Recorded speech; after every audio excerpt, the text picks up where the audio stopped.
I fell in love with the most dangerous criminal in the city, and that saved my life. Tonight, I'll tell you the story of Lena Vale, a girl on the run from abuse who falls into the arms of a ruthless mafia boss. A life-or-death love story where the line between protection and control is as blurred as the smoke from a gun in the night, between love and bloodshed, between salvation and destruction. Watch until the end. Like. And comment the name of the city you're watching in. I want to know how far this story has come. Now, let's begin with that fateful night. Rain didn't fall that night. It attacked. Sheets of water hammered the cracked asphalt outside Rosie's diner like fists against skin, each drop exploding on contact. Inside, the fluorescent lights buzzed with the persistence of flies over roadkill, casting everything in that sick greenish glow that made even the healthiest person look half dead. Lena Vale didn't need help looking that way. She stood in the employee bathroom, door locked, one hand gripping the chipped porcelain sink while the other pressed a wad of rough paper towels against her split lip. Blood bloomed through the brown fibers, darker than it should be under those lights. Her left eye had already started swelling shut, the bruise spreading like spilled ink beneath the skin. Purple. Then black. Then that awful greenish yellow that would show up in a few days if she lived that long. The mirror showed her a stranger. Hollow cheeks. Greasy hair pulled back so tight her scalp ached. Eyes that had stopped crying months ago because crying changed nothing and tears were a luxury she couldn't afford. She was 26 and looked 40. Derek had done that. Derek Crow. Her boyfriend, her warden, her executioner in waiting. 6'2" of mean drunk wrapped in a mechanic's coveralls that always smelled like motor oil and rage. He'd started with words, the way they all do. Stupid bitch, worthless cunt. You're lucky I even look at you. Then came the shoves, then the slaps, then the closed fists that left marks in places her uniform covered. Last night he'd gotten creative with a beer bottle, hence the split lip. Hence the plan Lena had been building for 11 months, 3 weeks, and 4 days. Every double shift at this shithole diner meant another $73 in tips hidden inside a tampon box under the bathroom sink at her friend Maya's apartment. Every smile she forced for the truckers and the gamblers and the night shift cops who came in at 3 a.m. meant another few inches between her and Derek's fists. She had almost $2,000 saved. $2,000 and a Greyhound bus ticket to Portland that she'd bought 3 weeks ago, tucked inside her bra right now, the paper edges scratching against her ribs with every breath. Tomorrow night, 11:15 p.m., platform 7. She just had to survive until then. Lena splashed cold water on her face, avoiding the bruises, and winced as the paper towel came away red again. The bathroom door rattled. "Lena!" Maxine's voice, sharp with that particular flavor of annoyance managers reserved for employees. They paid $7.25 an hour and expected miracles from. "You got customers!" "Coming!" Lena called back, voice steadier than she felt. She shoved the bloody towels into the trash, checked her reflection one more time. Christ, she looked like someone had used her face for batting practice, and unlocked the door. The diner smelled like burnt coffee, grease, and defeat. Maxine stood by the register, arms crossed, her expression the usual mixture of pity and irritation. She knew about Derek. Everyone knew about Derek. Nobody did anything about Derek because that's how it worked in places like this, in lives like theirs. "Table 9, Maxine said, jerking her chin toward the far corner booth. Lena grabbed her order pad and turned. That's when she saw him. The diner had gone quiet. Not silent. You could still hear the rain hammering the windows, the kitchen radio playing some country song about trucks and heartbreak, the hiss of the coffee maker, but quiet in a way that made the hair on Lena's arms stand up. The kind of quiet that happened when predators entered a room and every prey animal instinctively froze. Customers were leaving. The couple at table 4 suddenly remembered they had somewhere to be. The truck driver at the counter threw down a 20 and walked out without waiting for change. Even Jerry, a regular who'd been coming here for 15 years and once sat through an armed robbery because he wanted to finish his pie, was gathering his coat. The man at table 9 was the reason why. He sat alone in the corner booth, but alone wasn't the right word. Isolated, maybe. Quarantined. Like his presence created a radius of empty space that expanded outward, pushing normal people away through sheer gravitational force. Lena had seen dangerous men before. She'd dated one for 3 years. But this was different. Derek was dangerous the way a rabid dog was dangerous. Unpredictable, vicious, stupid. This man was dangerous the way a loaded gun was dangerous. Controlled, deliberate, patient. He wore a suit that probably cost more than Lena made in 6 months. Black, perfectly tailored, the kind of fabric that didn't wrinkle even in humidity like this. His shirt was charcoal gray, open at the collar, no tie. Dark hair, precisely cut. Mediterranean features, Italian, maybe, or Greek. Strong jaw, straight nose, eyes like black coffee, watching everything and revealing nothing. Mid-30s, she guessed, handsome in a way that made you nervous instead of flattered. He sat utterly still, hands folded on the table, wedding ring finger bare. Didn't fidget, didn't check his phone. Just sat there like a man who'd learned patience by watching people die slowly. Standing beside the booth was another man, younger, built like someone who'd grown up breaking things for money. He wore a suit too, but his didn't fit quite as well, stretched tight across shoulders that looked carved from concrete. His coat hung open just enough to show the shoulder holster underneath. Nobody tried to hide guns in places like this unless they knew nobody would call the cops, or unless the cops wouldn't come if they did. Lena's survival instinct screamed at her to run, to tell Maxine she was sick, to grab her purse and walk out the back door and keep walking until her feet bled or her heart gave out, whichever came first. But she needed this job. She needed tomorrow night's shift so Derek wouldn't suspect. She needed those last $73. So she walked toward table 9, order pad in hand, trying to ignore the way her pulse hammered in her throat. The man in the suit looked up as she approached. His eyes landed on her face, specifically on the bruise blooming under her left eye, and something changed in his expression. Not pity, not sympathy. Something colder and infinitely more dangerous. Fury, controlled to a surgical edge. "Coffee," he said. His voice matched the suit, expensive, precise, with an accent she couldn't quite place. East Coast. Money. Education wrapped around something sharper underneath. Black. "Anything else?" Lena asked, pen hovering over paper. "No." She wrote it down anyway, muscle memory, and turned to go. "Who did that to your face?"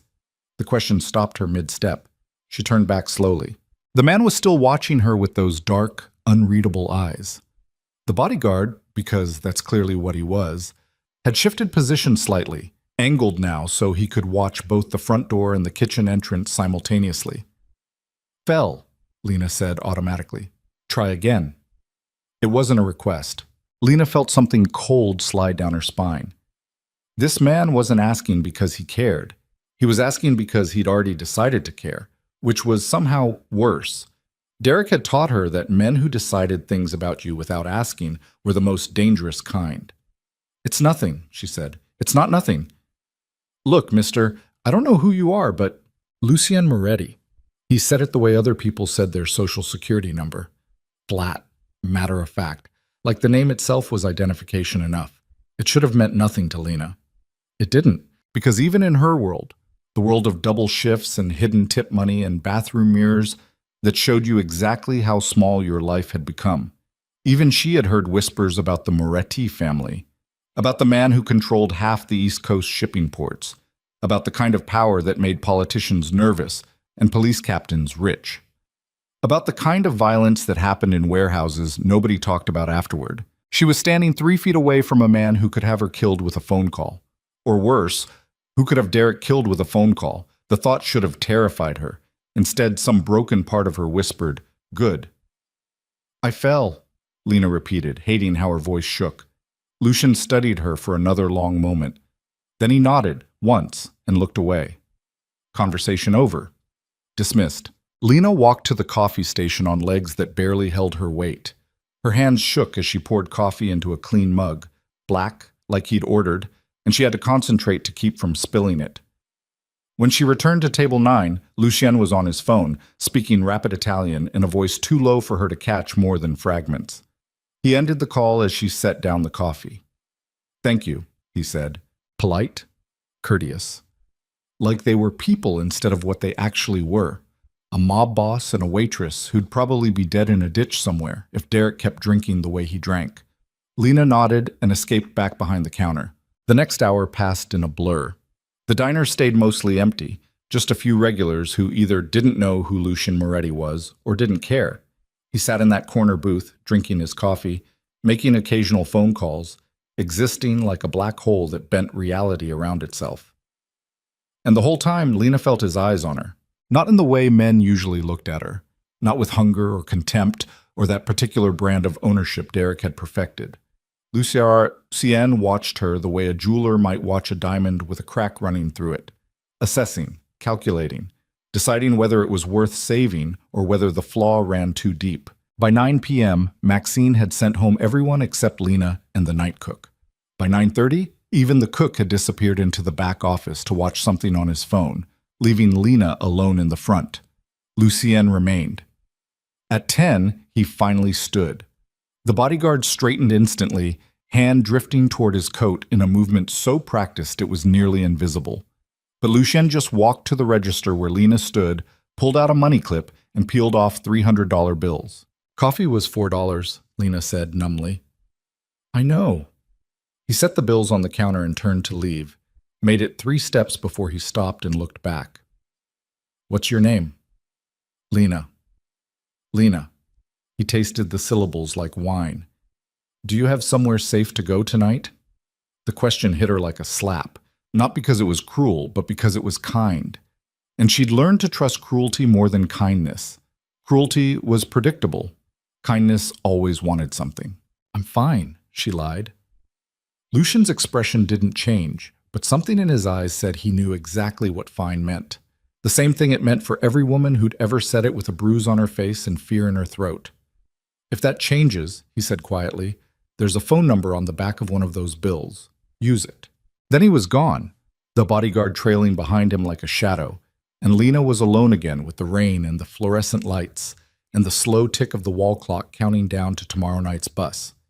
She looked at the $300 bills, flipped one over. Sure enough, written in precise black ink, a phone number. Lena stared at it for a long time. Then she stuffed all 3 bills in her apron pocket, wiped down the counter, and tried not to think about the fact that a mob boss had just given her enough money to move her bus ticket up to tomorrow morning. Tried not to think about the way he'd looked at her bruise. Tried not to think about the cold rage in his voice when he'd asked who did it. Tried, failed. Her shift ended at 11. Maxine counted out her tips. Another $63, decent for a Thursday. And Lena changed out of her uniform in the employee bathroom, pulling on jeans and a hoodie that smelled like the cigarette smoke that perpetually clung to Derek's apartment. The rain had slowed to a drizzle by the time she walked out the back door into the alley. Derek was waiting. He leaned against his pickup truck, arms crossed, expression flat in that particular way that meant he'd been drinking but hadn't crossed into violent yet. That threshold could appear at any moment, as unpredictable as lightning. "Where the fuck you been?" he asked. "Work." Lena kept her voice neutral, flat, gave him nothing to grab onto. "Work ended at 11. It's 11:15. "I had to clean up." "Bullshit." Derek pushed off the truck. He was wearing the same jeans and flannel he'd had on this morning, stained with motor oil and God knew what else. His eyes were bloodshot, beer on his breath. "You fucking someone?" Here we go, the same script they'd performed 100 times. She knew her lines by heart. "No." "Then why you lying?" "I'm not." His hand shot out and grabbed her wrist, fingers digging in hard enough to bruise. Lena went still. Survival instinct. Don't fight, don't run, don't give him an excuse. "You think I'm stupid?" Derek's voice dropped to that low, dangerous register. "You think I don't see the way you look at other men?" "I don't—" "Shut the fuck up." He yanked her closer, and Lena could smell the whiskey now, sharp and toxic. His other hand came up, fingers tangling in her hair, and she knew what came next. The pattern was always the same. Grab, yank, slap, punch, whatever he felt like today. "Derek, please." The alley lit up, headlights sudden and bright, cutting through the drizzle like searchlights. A car, black, expensive, silent as a ghost, slid to a stop at the mouth of the alley. The engine purred. European. Powerful. Derek's grip loosened just slightly. The back door opened. Lucien Moretti sat in the darkness of the car's interior, illuminated only by the soft glow of the interior lights. He looked at Derek the way an exterminator might look at a cockroach. mild disgust, professional detachment, the certainty that this problem would be solved shortly. "Get in the car, Lena," Lucian said quietly. His voice carried despite the rain, despite the distance, despite Derek's harsh breathing beside her. Lena's heart stopped. This was insane. This was dangerous. This was jumping out of a frying pan into an incinerator and hoping the flames felt different. But Derek's fingers were still in her hair, and Lucian's car door was still open, and tomorrow night's bus ticket was still pressed against her ribs, the paper sharp as a promise. She made a choice. Lena ripped herself out of Derek's grip, lost some hair in the process, felt the sting of torn follicles, and ran. 5 steps, 10. The alley was slick with rain, and her shoes had no traction, but she didn't stop, didn't look back, just ran toward that open car door like it was salvation instead of damnation. Behind her, Derek roared, "Lena, get the fuck back here!" She heard his boots pounding pavement. Closer. She wasn't going to make it. The bodyguard appeared from the front seat, moving with the fluid speed of someone who'd done violence as a career. He stepped between Lena and Derek, one hand raised in a gesture that was equal parts warning and promise. Derek, drunk and stupid and mean, took a swing at him. Mistake. The bodyguard caught Derek's fist midair, twisted, and dropped him face first onto the wet pavement with the casual efficiency of someone taking out the trash. Derek hit concrete hard enough to crack teeth, blood spraying from his mouth. Lena reached the car, slid into the leather interior. The door shut behind her with the solid thunk of German engineering, cutting off the sound of Derek screaming threats and obscenities. The bodyguard returned to the front seat. The car pulled away, smooth and silent, leaving Derek thrashing in the alley like a landed fish. Lena sat in the back seat beside Lucien Moretti, breathing hard, heart hammering, adrenaline making her hands shake. She'd just gotten into a car with a man she'd met once, a man who killed people for a living. A man whose name made police captains and politicians nervous. The rational part of her brain, the part that had spent 3 years learning Derek's patterns, learning when to duck and when to freeze and when to apologize for things that weren't her fault, that part screamed that she'd made a terrible mistake. But the broken part, the part that had been beaten and humiliated and slowly murdered over 36 months, that part whispered something different. That part whispered, "Finally." Lucien didn't speak as the car glided through rain-slicked streets. He made a single phone call, Italian again, too fast for Lena to follow, and then settled back into the leather seat, watching the city slide past through tinted windows. After what felt like hours but was probably only minutes, he finally turned to look at her. "You're bleeding," he observed. Lena touched her scalp where Derek had ripped out hair. Her fingers came away red. "It's fine," she said automatically. "Stop saying that." "What?" "Stop saying you're fine." Lucian's voice was quiet but absolute. "You're not fine. You haven't been fine for a long time, and anyone who tells you otherwise is lying to you or to themselves." The truth of it hit Lena like a fist to the solar plexus. Her throat closed up. Her eyes burned with tears she refused to let fall because crying was weakness, and weakness got you hurt. She turned to look out the window instead. They were heading into the city now, away from the industrial district where Rosie's diner squatted like a tumor. The buildings grew taller, cleaner, more expensive. Streets that were actually paved properly. Streetlights that worked. The kind of neighborhood where people like Lena only existed as maids or nannies or invisible labor that rich people pretended didn't exist. The car pulled into an underground parking garage beneath a building made entirely of glass and steel and money. Security guards in actual uniforms, not mall cop costumes but real tactical gear, nodded at the car as it passed. Cameras tracked their movement. They parked. The bodyguard opened Lena's door. She climbed out on shaking legs. "This way," Lucian said. He led her to a private elevator, pressed his palm against a biometric scanner. The doors opened immediately. They rode up in silence. Lena watched the floor numbers climb. 15, 20, 30, 40. The elevator didn't stop until it hit P, for penthouse, presumably. The doors opened onto a space that redefined Lena's understanding of the word apartment. Floor-to-ceiling windows overlooked the entire city, rain streaking down the glass like tears. The floor was marble, actual marble, not laminate, in shades of cream and gray. The furniture looked like it belonged in a museum. Art on the walls that was probably worth more than Lena would make in her entire lifetime. And everywhere security. Cameras in corners, men in suits stationed at strategic points. The kind of protection that said, someone very important lives here, and that person has enemies. Sit, Lucian said, gesturing to a leather couch that probably cost more than a car. Lena sat because she didn't know what else to do. Lucian made another phone call, this one in English. I need Dr. Chen at the penthouse. Now.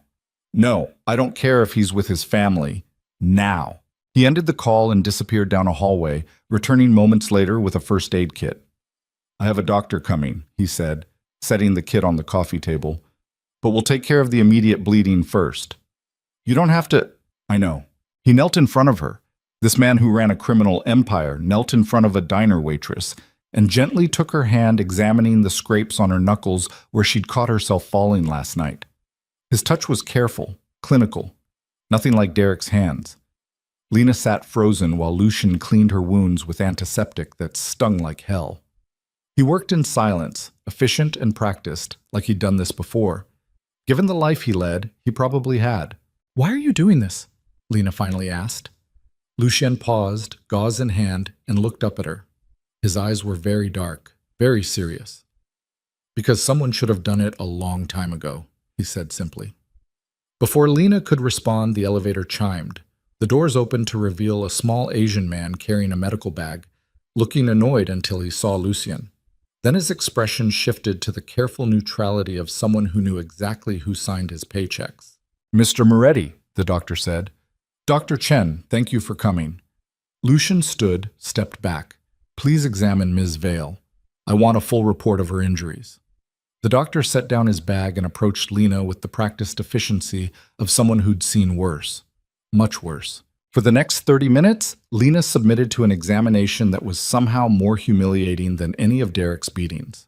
The doctor cataloged everything, the bruises in various stages of healing, the fractured rib from 2 months ago that had never been properly set, the slight hearing loss in her left ear from when Derek had slapped her so hard she'd blacked out. Through it all, Lucien stood at the window, hands clasped behind his back, looking out at the city he controlled. But Lena could see his reflection in the glass, could see the way his jaw clenched tighter with every injury Dr. Chen documented. Finally, the examination ended. Multiple contusions, Dr. Chen reported, speaking to Lucian while looking at Lena. One recently fractured rib, several older fractures that healed improperly, malnutrition, dehydration, signs of prolonged physical abuse over an extended period. He said it the way you'd describe a car's damage after an accident. Clinical. Detached. Like Lena was a thing instead of a person. But Lucian's reflection in the window showed something different. Showed rage. Carefully controlled, but absolutely present. Can you fix it? He asked quietly. The recent injuries will heal on their own with rest. The older fractures will require physical therapy. The malnutrition and dehydration can be addressed with proper diet, and then fix it. Send me the bill. Dr. Chen packed up his bag without another word and left. Lena sat on the couch, wrapped in a blanket someone had draped over her shoulders at some point, and tried to process what was happening. She'd escaped Derek by running straight into the arms of someone potentially more dangerous. She was in a penthouse owned by a mob boss. She had nowhere else to go. No money except what was hidden at Maya's apartment. No plan except a bus ticket for tomorrow night that suddenly seemed impossibly far away. Lucien turned from the window. You'll stay here tonight, he said. Not a question, a statement. I can't. You can. You will. He moved closer, and Lena tensed instinctively, muscles remembering Derek's patterns even though her brain knew Lucien wasn't Derek. He noticed, stopped, held up his hands in a gesture of peace. I'm not going to hurt you, Lena, he said quietly. I know you have no reason to believe that. I know this is insane, but I'm asking you to trust me for one night. Tomorrow you can leave if you want, but tonight, you're safe here. Why do you care? The question burst out before Lena could stop it. You don't know me. You don't owe me anything. Why? Because I've seen what happens when men like him aren't stopped, Lucien interrupted, and something in his voice made Lena's breath catch. I've seen the end of that story too many times, and I'm tired of watching it play out. There was history there. Pain, buried deep but still sharp. Lena recognized it because she carried the same kind of scars, just on the outside instead of in. She should have said no. Should have walked out. Should have run back to Maya's apartment and caught tomorrow's bus and never looked back. But she was so fucking tired. Tired of running, tired of hiding, tired of measuring her life in shifts and bruises and the careful calculation of when Derek would snap next. Okay, she heard herself say, just for tonight. Lucien nodded. Marco will show you to a guest room. There's clothes in the closet. My assistant keeps several sizes on hand for emergencies. Shower, sleep. We'll talk in the morning. Marco, the bodyguard, appeared as if summoned and led Lena down a hallway lined with original artwork that probably cost more than most people's houses. He opened a door to reveal a bedroom that was bigger than the entire apartment she shared with Derek. Bathroom's through there, Marco said, pointing. His voice was surprisingly gentle for a man who'd just dropped Derek face first onto pavement. You need anything? There's an intercom by the bed. Then he was gone, and Lena was alone in a room worth more than her entire life, wearing clothes that smelled like Derek's cigarettes, with a bruise on her face that was blooming into spectacular shades of purple and black. She locked the door, old habits, and stumbled to the bathroom. Marble. Chrome. A shower with more settings than Lena knew existed.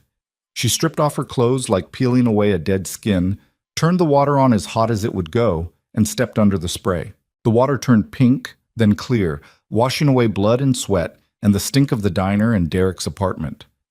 Lena pressed her forehead against the tile and finally let herself cry. Not because of the pain, she'd learned to live with pain, but because for the first time in 3 years, she was somewhere Derek couldn't reach her. For one night, she was safe.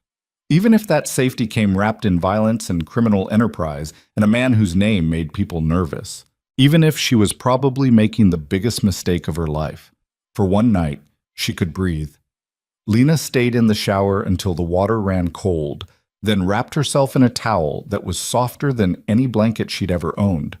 The closet Marco had mentioned was full of women's clothes in various sizes, all expensive, all with the tags still on. She found a pair of pajamas that fit well enough and climbed into a bed that felt like sleeping on a cloud.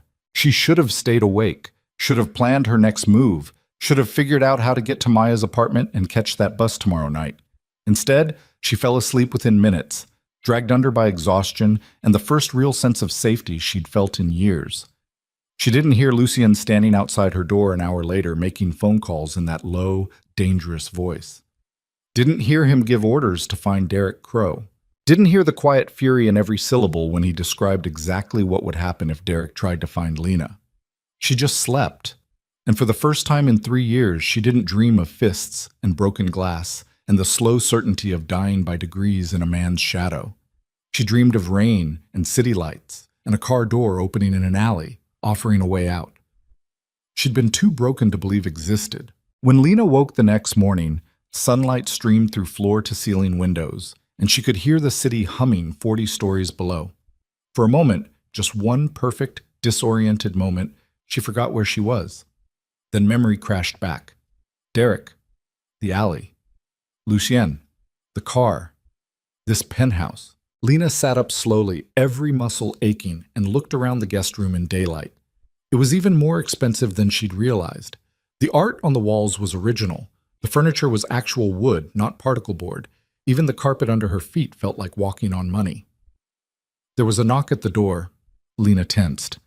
"It's Marco," a voice called. "I've got breakfast." She opened the door to find the bodyguard holding a tray loaded with more food than she normally ate in a week. Eggs, bacon, toast, fresh fruit, orange juice, and an actual glass pitcher. "Mr. Moretti thought you might be hungry," Marco said, setting the tray on the desk. "Where is he?" "Morning meeting. He'll be back around noon." Marco paused at the door. "He said to tell you you're free to leave whenever you want. But if you're still here when he gets back, he'd like to speak with you." Then he was gone, and Lena was alone with a breakfast that smelled like heaven and a choice that felt like standing at a cliff edge. She could leave, should leave, grab her things, catch a cab to Maya's apartment, get her money, and catch the next bus out of this city, start over somewhere Derek would never find her. But Derek wasn't the only problem anymore, because at some point during the night, while she slept in safety she hadn't earned, Lucien Moretti had made her his business. And men like him didn't just let people walk away. Lena ate the breakfast slowly, tasting actual flavor for the first time in months. Then she showered again, dressed in clothes from the closet, jeans and a sweater that actually fit, no stains, no cigarette smell, and sat on the bed to wait. She could have left. She didn't. At noon exactly, she heard the elevator chime. Voices in the main room, Lucian's low and controlled, other men responding with the deference of soldiers addressing a general. Footsteps approached her door. A knock. "Lena? May I come in?" She opened the door. Lucien stood in the hallway, still wearing the suit from last night, looking like he hadn't slept. But his eyes were sharp, alert, missing nothing. "You stayed," he observed. "You said you wanted to talk." "I did." He gestured toward the main room. "Please." Lena followed him to the living area. Through those massive windows, the city sprawled beneath them like a kingdom. From up here, you couldn't see the broken parts, couldn't see the diners with flickering lights, or the alleys where men like Derek hurt women like her. From up here, everything looked clean. Lucien poured himself coffee from a carafe on the counter, offered her some. She accepted, needing something to do with her hands. They sat on opposite ends of the couch, careful distance between them. "I'm going to tell you some things," Lucien said quietly, "and then you're going to make a choice. Fair?" Lena nodded, throat dry despite the coffee. "Derek Crow is no longer a problem." The words hung in the air like smoke. Lena's blood went cold. "What did you do?" "Nothing permanent," Lucien said, reading her expression. "Though I wanted to. My men found him this morning, gave him a choice. Leave the city permanently or face consequences he wouldn't survive. He chose to leave. He'll come back. He won't." Lucien's voice carried absolute certainty. "Because if he does, he knows what happens. Men like Derek are cowards. They only hurt people who can't hurt them back. Now he knows I can hurt him back. He'll stay gone." Lena tried to process this. Derek, her nightmare for 3 years, just gone. Erased like chalk in rain. "You didn't have to do that," she managed. "I know." "Then why?" "Because you deserve better than living in fear." Lucien set down his coffee cup, turned to face her fully. "I had men watching you, Lena. After I left the diner last night, I wanted to make sure you were safe. They saw what Derek did in that alley. They saw him grab you. They saw—" His jaw clenched.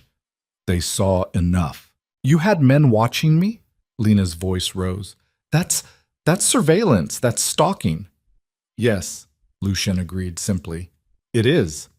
I won't apologize for keeping you alive." The casual admission should have terrified her, should have sent her running for the door. But there was something in his eyes, something raw and honest and utterly without pretense, that stopped her. "Who are you?" Lena asked quietly. "Really?" Lucien smiled, but it held no humor. "You already know who I am. You heard the name. You've heard the stories. Most of them are probably true. You're a criminal. Yes. You hurt people. Yes. You kill people." A pause. Then, "Yes." No denial, no justification, just honesty delivered like a blade. Lena should have run. Instead, she asked, "Then why help me?"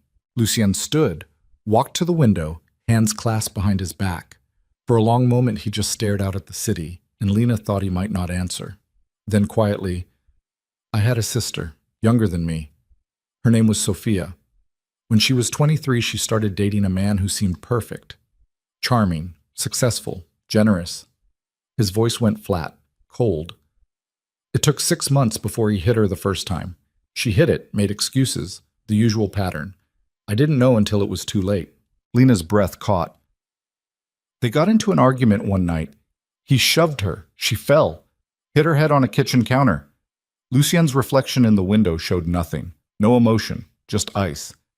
By the time someone found her, she'd bled out alone on the floor. The silence that followed was absolute. "I built everything I have, this empire, this power, this fear.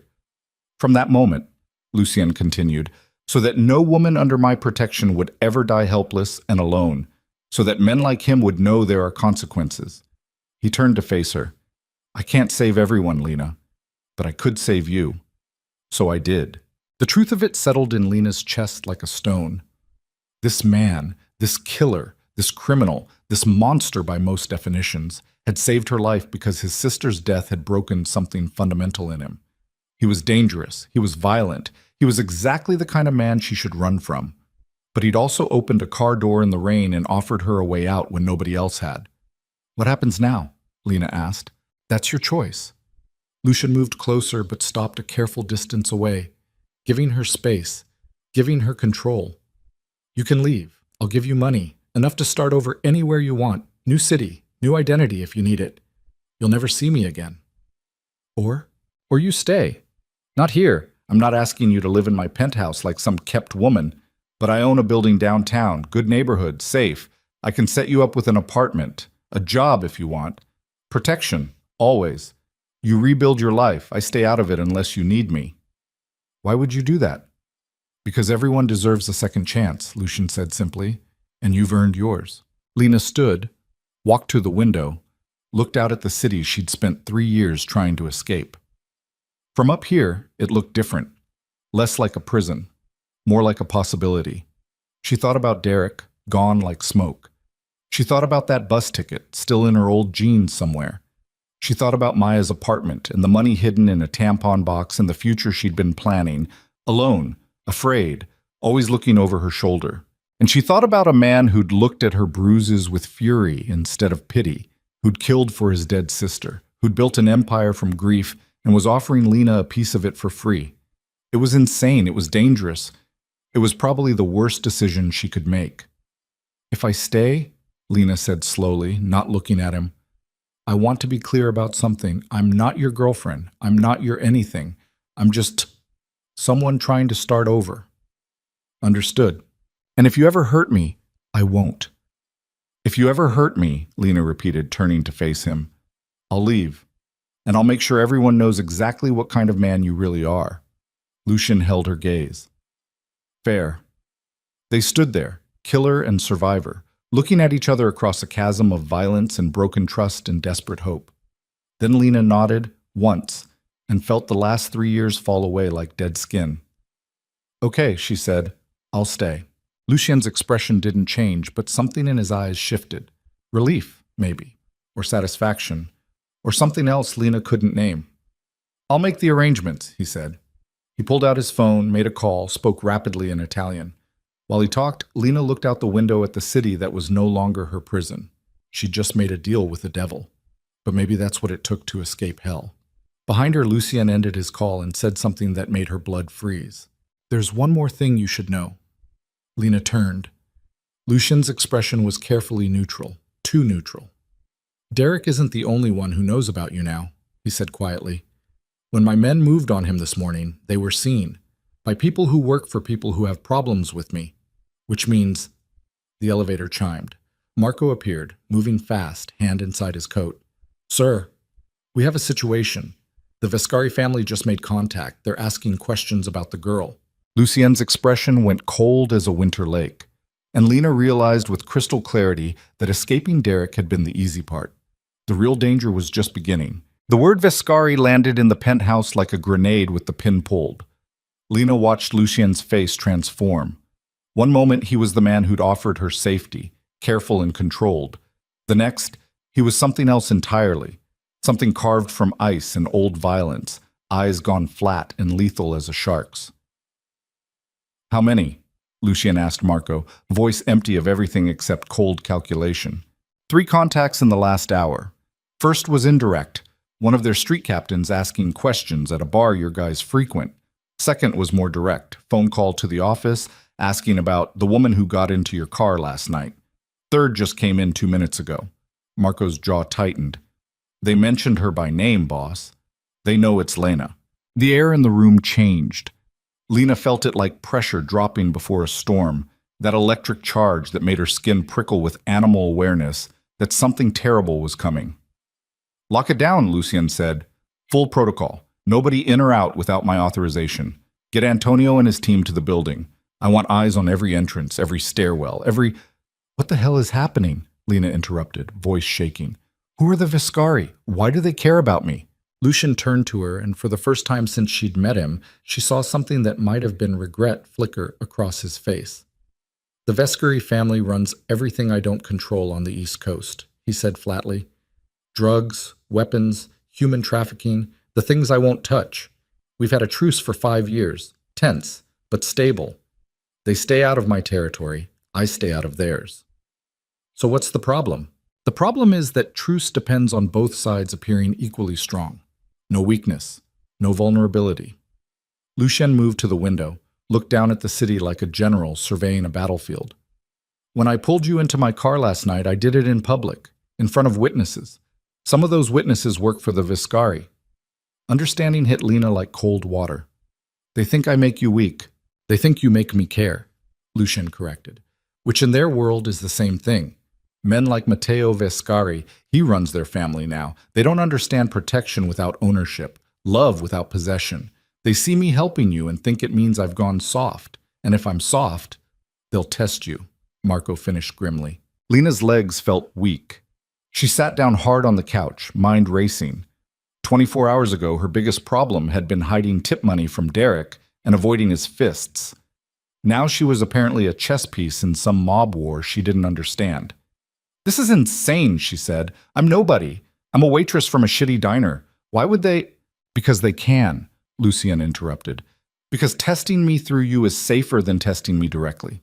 Because hurting you hurts me without starting an all-out war. He turned from the window, face carved from stone. Yet. The word hung in the air like a noose. Lena's hands were shaking. She pressed them flat against her thighs to make them stop. So what do we do? We? Lucien raised an eyebrow. You dragged me into this. Don't pretend I'm not part of it now. For a moment, something that might have been respect flickered in Lucien's eyes.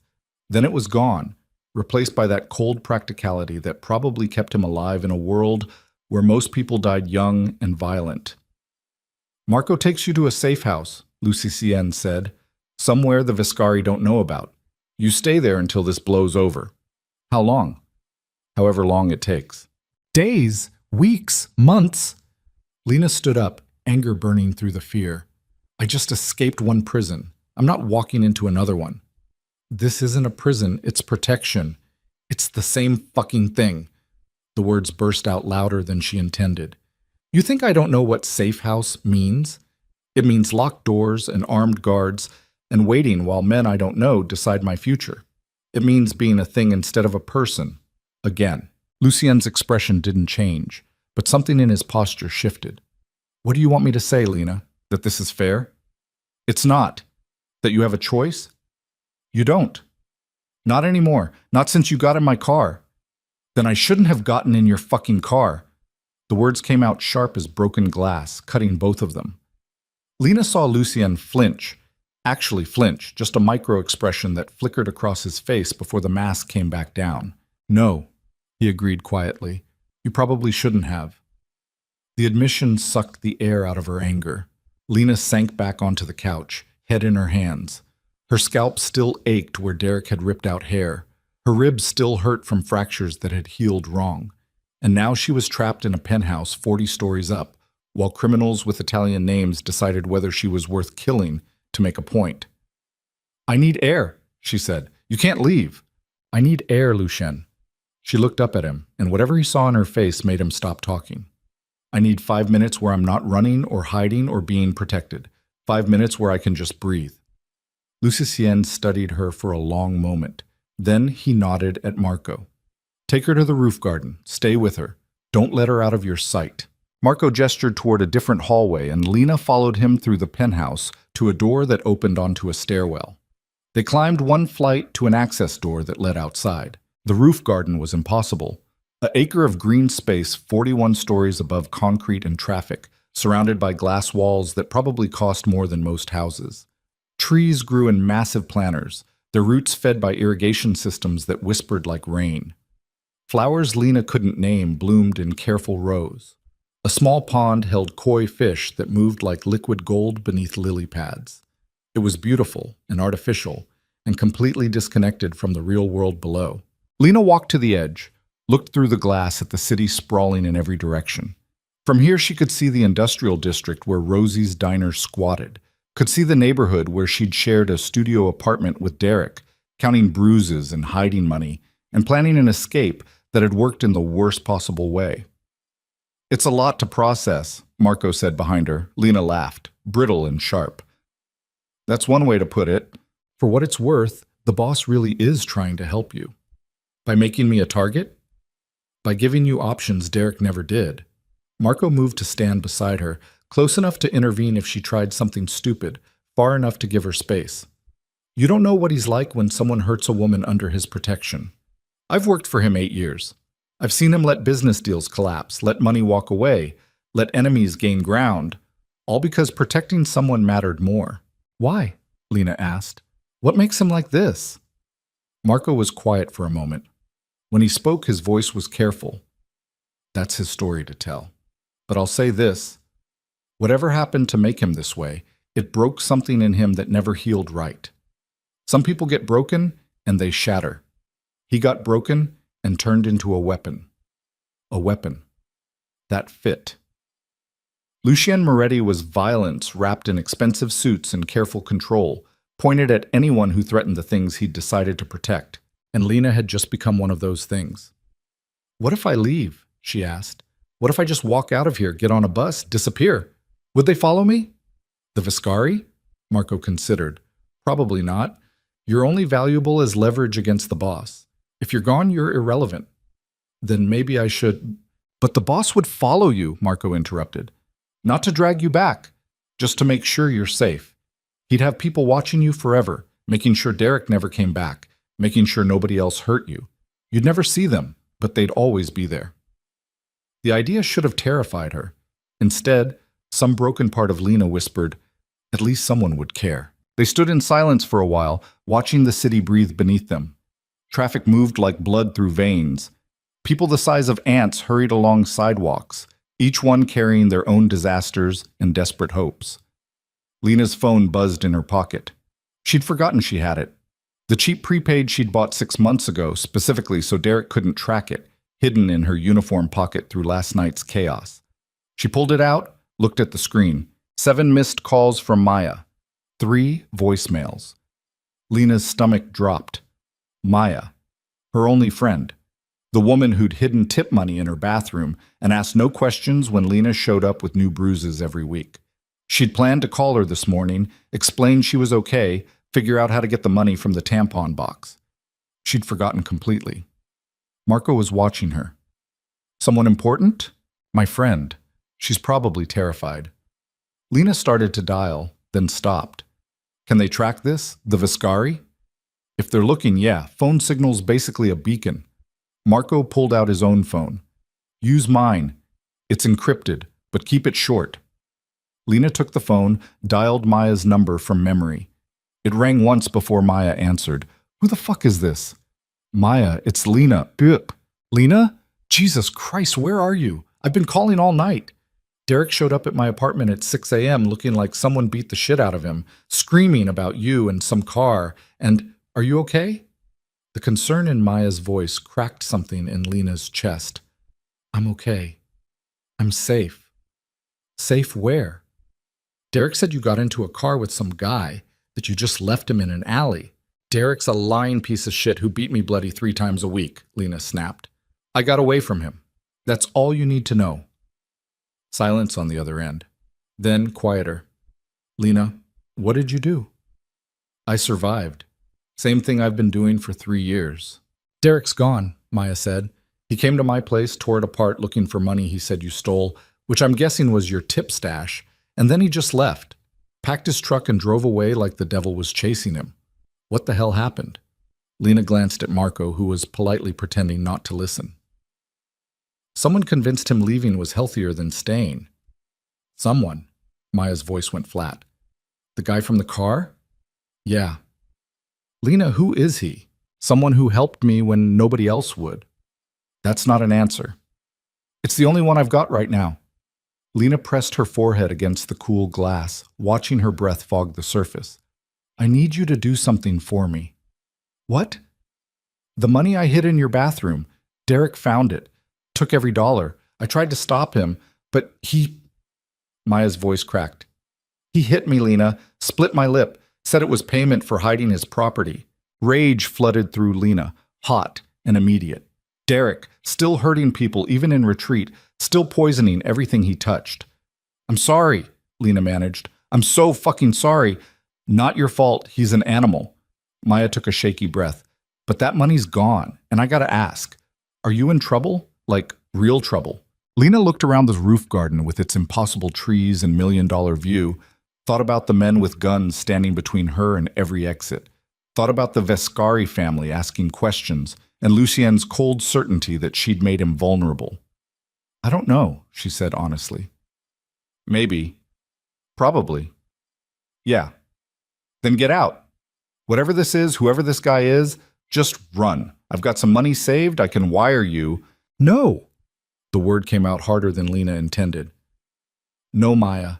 Derek already hurt you because of me. I'm not dragging you deeper into this. Lena, I have to go. I just wanted you to know I'm okay. Lena's throat tightened. Thank you for everything, for hiding my money, for not asking questions, for being the only person who gave a shit whether I lived or died. Don't talk like that. You sound like you're saying goodbye. I'm saying thank you. Lena closed her eyes. I'll call you when I can. I promise. She ended the call before Maya could argue, handed the phone back to Marco. Your friend sounds smart, Marco observed. She is. She tell you to run? Yeah. You going to?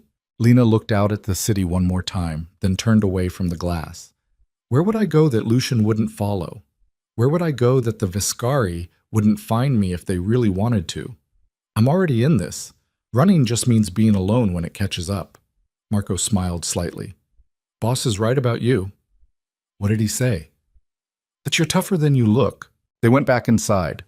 Lucien was in his office now, a room dominated by dark wood and leather, and the kind of technology that suggested serious money. He was on the phone, speaking Italian too fast for Lena to catch anything except names. Vescari came up 3 times. So did another word that sounded like guerra. War. When Lucien saw her, he ended the call mid-sentence. Feel better? He asked. No. Lena sat in one of the leather chairs facing his desk. But I'm done running, so what's the actual plan? Lucien leaned back, studying her with those dark, unreadable eyes. The plan is we show strength. The Vescari are testing boundaries. If we react with fear, if I hide you away like I'm ashamed or scared, they'll see weakness and push harder. But if I treat you like you belong in my world, if I make it clear that protecting you is a choice, not a vulnerability, they might back off, Lena finished, or they'll escalate. Lucian's voice was flat. There's no safe option here, just different kinds of risk. Then what do you want to do? The question seemed to surprise him. He was quiet for a moment, fingers steepled beneath his chin. I want to introduce you properly, he said finally. Tomorrow night, there's a charity gala at the Belmont Hotel. Politicians, business owners, judges, and the kind of criminals who've learned to wear suits well enough to blend in. Both sides of my world in one room. The Vescari will be there, Matteo himself probably. You want to parade me in front of them. I want to make a statement that you're under my protection by choice, that threatening you means war, not weakness. Lucien leaned forward. But I won't force you. If you want the safe house, if you want to hide until this blows over, no. Lena surprised herself with how certain she sounded. No more hiding. If I'm going to be part of your world, might as well walk into it with my eyes open. Something in Lucien's expression shifted. Not quite a smile, but close. You're not what I expected. What did you expect? Someone more broken. Lena laughed, sharp and bitter. I am broken. I'm just tired of letting that define me. Lucien stood, moved around the desk, and did something that shocked her. He offered his hand. Not to shake, just offered it palm up. An invitation instead of a demand. Lena looked at it for a long moment. This hand had killed people, had given orders that ended lives, had built an empire on violence and fear and the kind of power that corrupted everything it touched. It was also the hand that had cleaned her wounds last night, that had made phone calls to get Derek out of her life, that had offered her options when she'd had none. She took it. His grip was warm, careful, nothing like Derek's grabbing hands. He helped her stand, and for a moment they were very close in that expensive office with the city sprawling below them. Thank you, Lucien said quietly. For what? For trusting me. I know I haven't earned it. You earned it when you opened that car door, Lena said. Everything after is just figuring out what comes next. Lucien released her hand, stepped back, professional distance restored. We should get you ready. The gala is formal. You'll need a dress, shoes, the works. I'll have someone I can dress myself. Not for an event like this. The people there will judge everything about you in 30 seconds. What you're wearing, how you carry yourself, whether you look like you belong. Image is armor in my world. He pulled out his phone. I know someone. Designer. Discreet. She'll come here. Bring options. I can't afford. I'm not asking you to pay for it. Pride wanted Lena to argue, but Derek had beaten the pride out of her years ago, left her with only survival instinct and stubbornness. And survival instinct said, let him help. You need every advantage. Fine, she agreed. Lucien made the call. The designer would arrive in 2 hours. In the meantime, Marco was assigned to stay with Lena while Lucien handled business. Business turned out to mean an endless stream of phone calls and tense meetings in the conference room down the hall. Men in suits came and went, speaking in low voices about shipments and territories and contingency plans. Through the open door, Lena caught fragments. If the Viscari move on the docks, Antonio says we can have 30 men in position by midnight. The DA's office is asking questions. It was like watching the machinery of war being assembled one gear at a time. Marco got her lunch, takeout from a Thai place that was better than anything Lena had eaten in months, and they ate in the kitchen while Lucien's empire churned in the background. How long have you worked for him? Lena asked between bites of pad Thai. 8 years, since I was 22. Marco wiped his mouth with a napkin. Got recruited out of the army. Turns out the skills you learned kicking down doors in Iraq translate pretty well to private security. You ever regret it? Sometimes. When things get messy. Marco's expression darkened. But the boss treats his people right, pays well. Doesn't ask you to do things that'll keep you up at night unless there's no other option. That's rare in this world. What kind of things keep you up at night? Lena asked, then immediately regretted it. Sorry, that's too personal. It's all right. Marco was quiet for a moment. Mostly the people we couldn't save. The ones who got caught in the middle of wars they didn't start. The boss does his best to protect civilians, but sometimes, he shrugged, sometimes there's collateral damage. The phrase hung in the air between them. Collateral damage.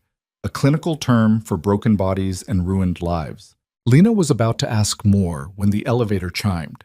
Marco's hand went to his coat immediately, then relaxed when he saw who emerged. A woman in her 50s carrying what looked like 3 garment bags and a makeup case that could double as a weapon.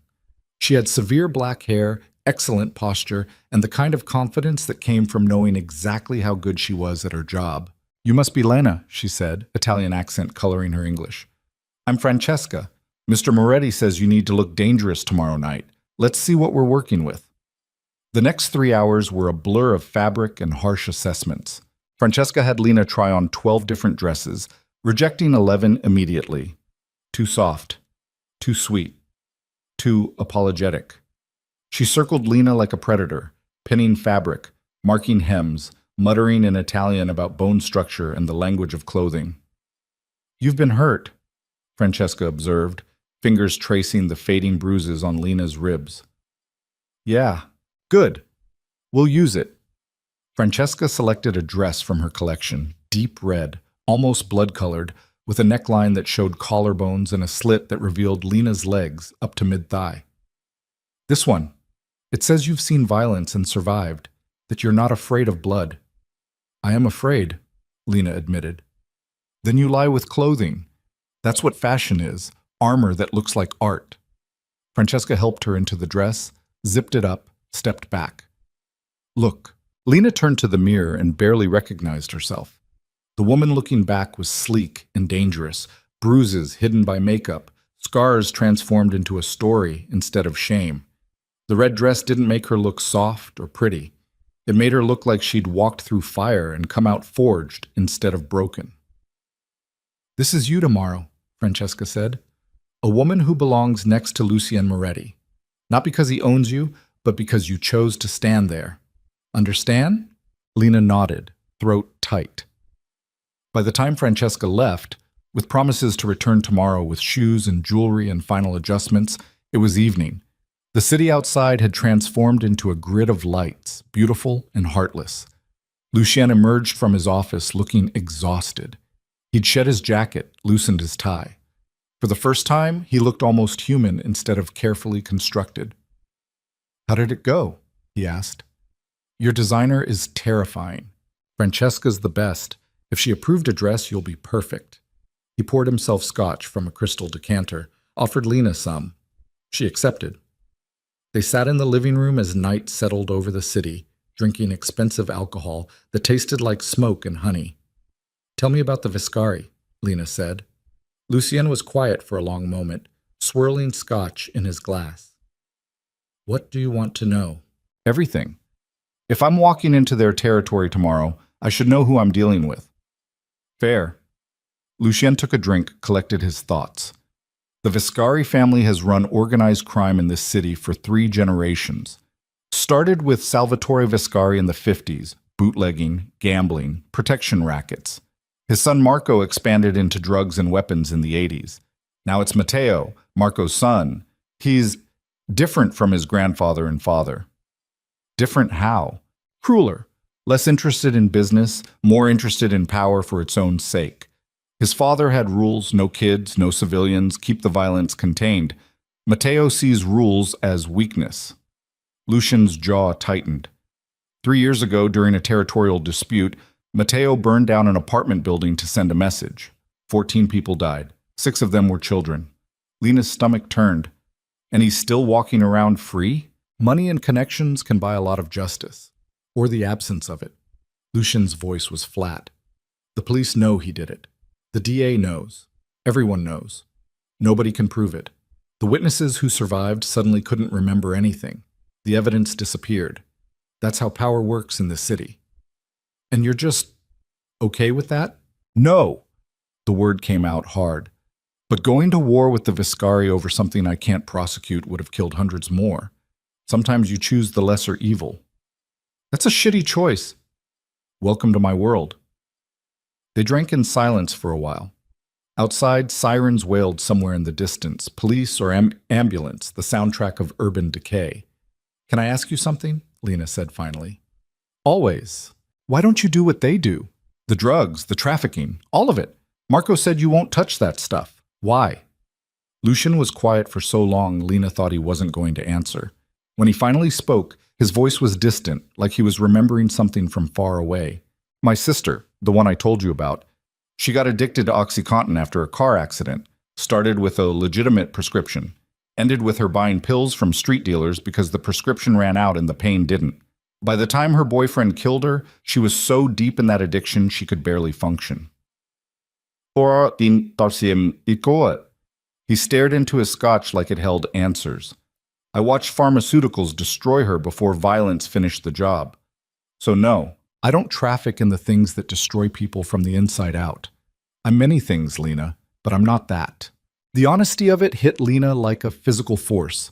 Here was a man who killed for a living, who ruled through fear and violence, drawing a moral line in the sand and refusing to cross it. It was insane and principled and completely fucked up all at once. "I'm sorry," Lena said quietly. "About your sister." "So am I." Lucien finished his scotch, set the glass down. "But her death gave me purpose. Everything I've built, the power, the control, the fear, it's also that what happened to Sophia doesn't happen to other women. It's not noble, it's not heroic, it's just what I can live with." Before Lena could respond, his phone buzzed. He looked at it and his expression went cold. "What?" Lena asked. "Message from Matteo Viscari. He's heard you'll be at the gala tomorrow." Lucien's voice was flat as concrete. "He's looking forward to meeting you." The threat was implicit, wrapped in polite words like razor blades in velvet. Lena's hands started shaking again. She pressed them against her thighs. "What does that mean?" "It means he's going to test us. See if you're a weakness he can exploit. See if I'll break protocol to protect you." Lucien stood, moved to the window, that familiar posture of a man surveying his kingdom. "Tomorrow night is going to be dangerous, Lena. More dangerous than I initially thought. If you want to back out, I don't. You should. But I won't." Lena stood too, walked to stand beside him. 40 stories of empty air separated them from the street below. I spent 3 years letting a man make me small and scared. I'm done with that. Whatever happens tomorrow, at least I'll face it standing up. Lucian looked at her, really looked, and something in his expression cracked open just slightly. Not much. Just enough for Lena to see the exhaustion underneath, the weight of running an empire, of making impossible choices, of living with violence as a daily constant.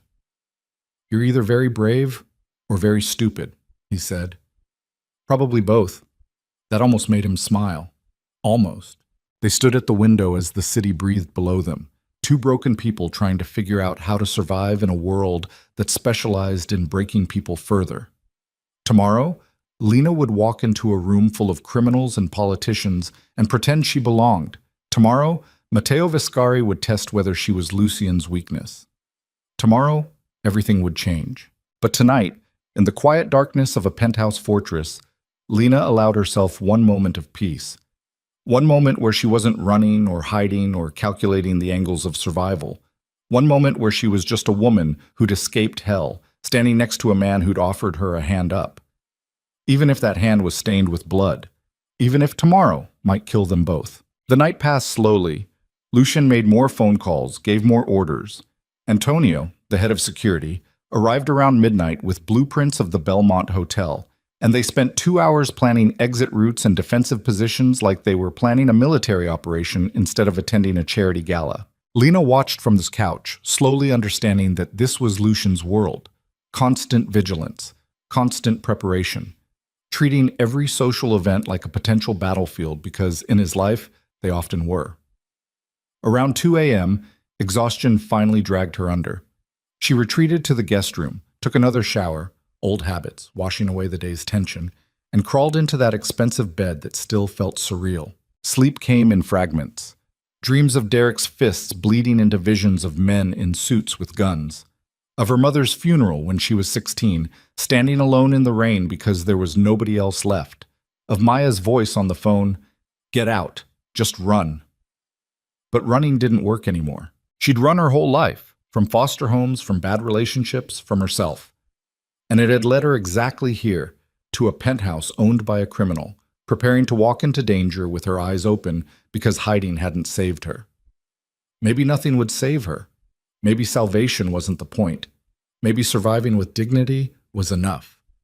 When Lena woke, sunlight was streaming through the windows and someone was knocking softly on her door. "Yeah?" she called, voice rough. The door opened to reveal not Marco, but a woman Lena hadn't seen before. Mid-20s, professional, carrying a tray with breakfast and what looked like a thick folder. "Good morning, Ms. Vale. I'm Christine, Mr. Moretti's assistant. He asked me to brief you on tonight's event while you eat." Lena sat up, accepted the tray. Coffee, real coffee, not the burnt shit from Rosie's diner, and eggs Benedict that looked like it belonged in a magazine. Christine sat in the chair by the window and opened her folder. "The gala starts at 7 p.m., she began, voice crisp and efficient. "It's a fundraiser for the Children's Medical Research Foundation. Ironic, given half the attendees make their money destroying children's lives. But that's politics.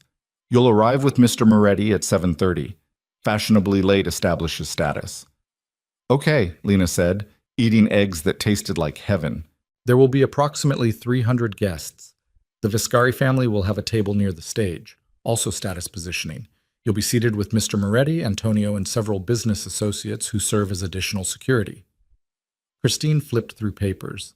The evening follows a standard format: cocktail hour, dinner, auction, dancing. Mr. Moretti has purchased a table and made a substantial donation to maintain appearances. How substantial? $500,000. Lena nearly choked on her coffee. Jesus! It's a tax write-off and a power play. The donation announces Mr. Moretti's wealth and influence while supporting a cause that makes him look philanthropic. Christine's expression didn't change. Image is everything at these events. She spent the next hour drilling Lena on names and faces. Who mattered? Who didn't? Who was secretly working for whom? Politicians who took bribes. Judges who fixed cases. Business owners who laundered money. And woven through it all, the Viscari family and their associates. Matteo Viscari himself was 42, unmarried, ruthless. His second in command was his cousin Paolo, a man known for creative torture methods. Their lawyer was Richard Chen, who specialized in making witnesses disappear through legal loopholes instead of bullets. If any of them approach you, Christine warned, be polite but cold. Don't give them anything to work with. Don't joke. Don't smile. Don't show fear. Neutral civility, nothing more. And if they threaten me? They won't. Not directly. Not in public. But they'll test you with words, implications, subtle warnings wrapped in compliments. Christine met Lena's eyes. Your job is to not react, to stand next to Mr. Moretti like you belong there. That's all. That's all, Lena repeated numbly. Christine left around noon. Francesca arrived an hour later for final preparations, dress adjustments, makeup, hair. She worked with the focused intensity of a surgeon, transforming Lena piece by piece into someone who looked like she could survive in Lucien's world. By 6 p.m., Lena stood in front of the mirror and barely recognized herself. The red dress fit like it had been painted on, every seam perfect. Her hair was pinned up in a way that showed her neck and collarbones, elegant but severe. Makeup hid the last traces of Derek's violence, replaced it with sharp eyeliner and dark lips that made her look dangerous instead of damaged. Francesca had given her heels that added 3 inches, black, razor-thin, weapons disguised as fashion. Remember, Francesca said, packing up her supplies, you're not prey anymore. Act like it. Then she was gone, and Lena was alone with her reflection and the rapid hammer of her heartbeat. A knock at the door. Come in, Lena called. Lucien entered and stopped dead when he saw her. He wore a tuxedo that probably cost more than most cars, perfectly tailored, every detail precise. But it was the way he looked at her that made Lena's breath catch. Not with ownership or possession, but with something that looked almost like awe. You look... He stopped, seeming genuinely at a loss for words. Dangerous. That was the goal. You succeeded. Lucien moved closer, offered his arm. Ready? No, but I'm doing it anyway. They rode the elevator down in silence. The car was waiting, a different one this time, longer, more armored. Marco sat up front. 2 other security personnel Lena didn't recognize flanked them in a second vehicle. The drive to the Belmont Hotel took 20 minutes through evening traffic. Lena watched the city slide past and tried to keep her breathing steady. Tried not to think about walking into a room full of people who might want her dead. Tried to remember Francesca's words. You're not prey anymore. The Belmont was old money and new obscenity, a building that had hosted presidents and criminals in equal measure. They pulled up to a red carpet lined with photographers and society reporters. Flashbulbs exploded like small stars. Ignore the cameras, Lucien said quietly. Look straight ahead. Hand on my arm. Walk like you own the room. The door opened. Lucien stepped out first, buttoned his jacket with practiced ease. Then he offered Lena his hand. She took it, stepped onto the red carpet, and walked straight into the heart of her nightmare, wearing a red dress and expensive heels, holding the arm of a man who could kill with a phone call. The photographers went insane. Mr. Moretti, who's your date? Over here. Mr. Moretti. Miss, what's your name? Lena kept her eyes forward, chin up, exactly as Francesca had taught her. Didn't smile, didn't wave, just walked beside Lucien like she'd done it 1,000 times before. They entered the hotel through brass doors that probably weighed a ton each. The lobby was crystal chandeliers and marble floors, and the kind of wealth that felt obscene. Music drifted from the ballroom ahead, string quartet, classical, the soundtrack of people who'd never missed a meal. Lucien guided her through the crowd with the ease of someone who'd navigated these waters his whole life. People parted for him automatically, conversations pausing mid-sentence as he passed, and everyone stared at Lena, not with kindness, with calculation, trying to figure out who she was, what she meant, whether she was a threat or an opportunity. They entered the ballroom. It was massive, vaulted ceilings, more chandeliers, round tables draped in white linen. A stage at one end where someone would eventually give speeches about charity and children and all the good work being done. The irony was so thick Lena could taste it. Lucien's table was near the center, strategic positioning that showed power without arrogance. Antonio was already there, along with 3 men Lena didn't know. They all stood when Lucien approached. Gentlemen, Lucien said smoothly, pulling out Lena's chair. This is Lena Vale. The men nodded, murmured greetings. Their eyes assessed her like a commodity, but none of them were stupid enough to say anything inappropriate. Not with Lucienne right there. Lena sat, smoothed her dress, tried to breathe normally. Across the room, at a table near the stage, sat Matteo Vescari. She recognized him from the photos Christine had shown her. Early 40s, handsome in a way that probably hid cruelty well. Dark suit, perfect hair, smile that didn't reach his eyes. He was surrounded by his people. Paolo, the cousin who liked torture. Richard Chen, the lawyer. Several other men whose faces Lena had memorized. And Matteo was staring directly at her. Not hiding it. Not subtle. Just staring with the kind of focused intensity that made Lena's skin crawl. Then he smiled, raised his glass in a mock toast, and mouthed 2 words across the distance. "Hello, beautiful." Lena's blood went cold. Beside her, Lucien had gone absolutely still. She could feel the tension radiating off him like heat from asphalt. "He's testing us," Lucien said quietly, voice empty of everything except controlled rage. "Ignore him." Lena forced herself to look away, to pick up her wine glass, to pretend her hands weren't shaking. The evening crawled forward. Dinner was served, food Lena couldn't taste because her throat was too tight. Speeches were given about children's health and medical research, delivered by politicians who probably had offshore accounts full of blood money. All the while, Lena felt Matteo's eyes on her, watching, calculating, waiting. During the auction, ridiculous items going for ridiculous prices to people who thought philanthropy could buy redemption. Lucien leaned close and whispered in her ear, "He's going to approach you. Probably during the dancing, when the crowd gives him cover. When he does, stay calm. Don't show fear. I'll be 10 feet away maximum." "What if he tries something?" "Then he dies," Lucien said simply. "But he won't. Not here. Not in public. He's a monster, but he's not stupid." The auction ended. The music shifted from classical to something suitable for dancing. Couples began drifting onto the floor, politicians with their wives, criminals with their mistresses, everyone pretending to be something they weren't. Lucien stood, offered his hand. "Dance with me." Lena let him lead her onto the floor. His hand settled on her waist, warm through the thin fabric of her dress.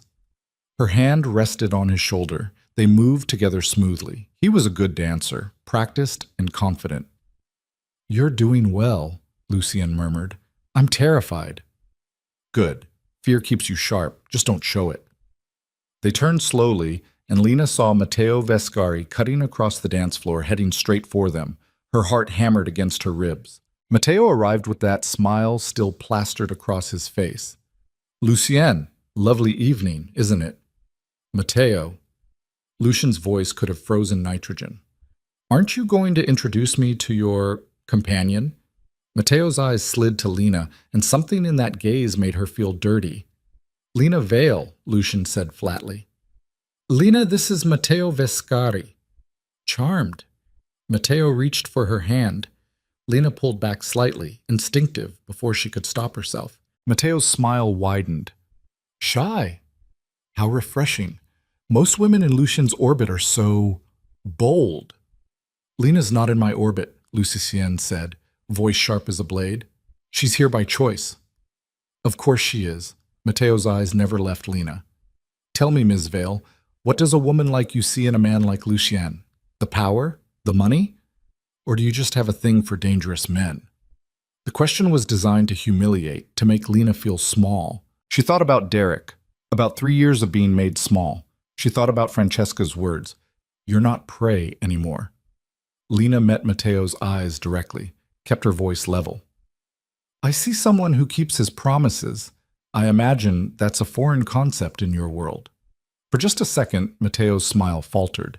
Then it came back, sharper. "Promises. How romantic. I do hope he can keep the one about protecting you." The threat wasn't even veiled. "Is there something you need, Matteo?" Lucien's voice had dropped to that dangerously quiet register. "Just being neighborly. After all, we're all friends here, aren't we?" Matteo stepped back, hands spread in mock innocence. "Enjoy your evening, Ms. Vale. I have a feeling we'll be seeing much more of each other." Then he was gone, disappearing back into the crowd, leaving poison in his wake. Lucien's hands had tightened on Lena's waist, not hurting, but definitely protective. You okay? He asked. No. But I didn't fall apart, so that's something. You did more than not fall apart. You drew blood. There was approval in Lucien's voice.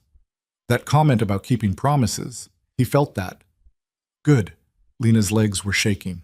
Can we leave, please? Soon. We need to stay long enough to make the point, but soon. They danced for another 20 minutes, longest 20 minutes of Lena's life. Then Lucien made their excuses, thanked the hosts, and escorted Lena out through a side entrance where the cars were waiting. The ride back to the penthouse was silent. Lena's adrenaline was crashing, leaving her shaky and exhausted. She slumped against the leather seat and closed her eyes. You did well tonight, Lucien said quietly. I survived. That's not the same thing. In my world, they are exactly the same thing.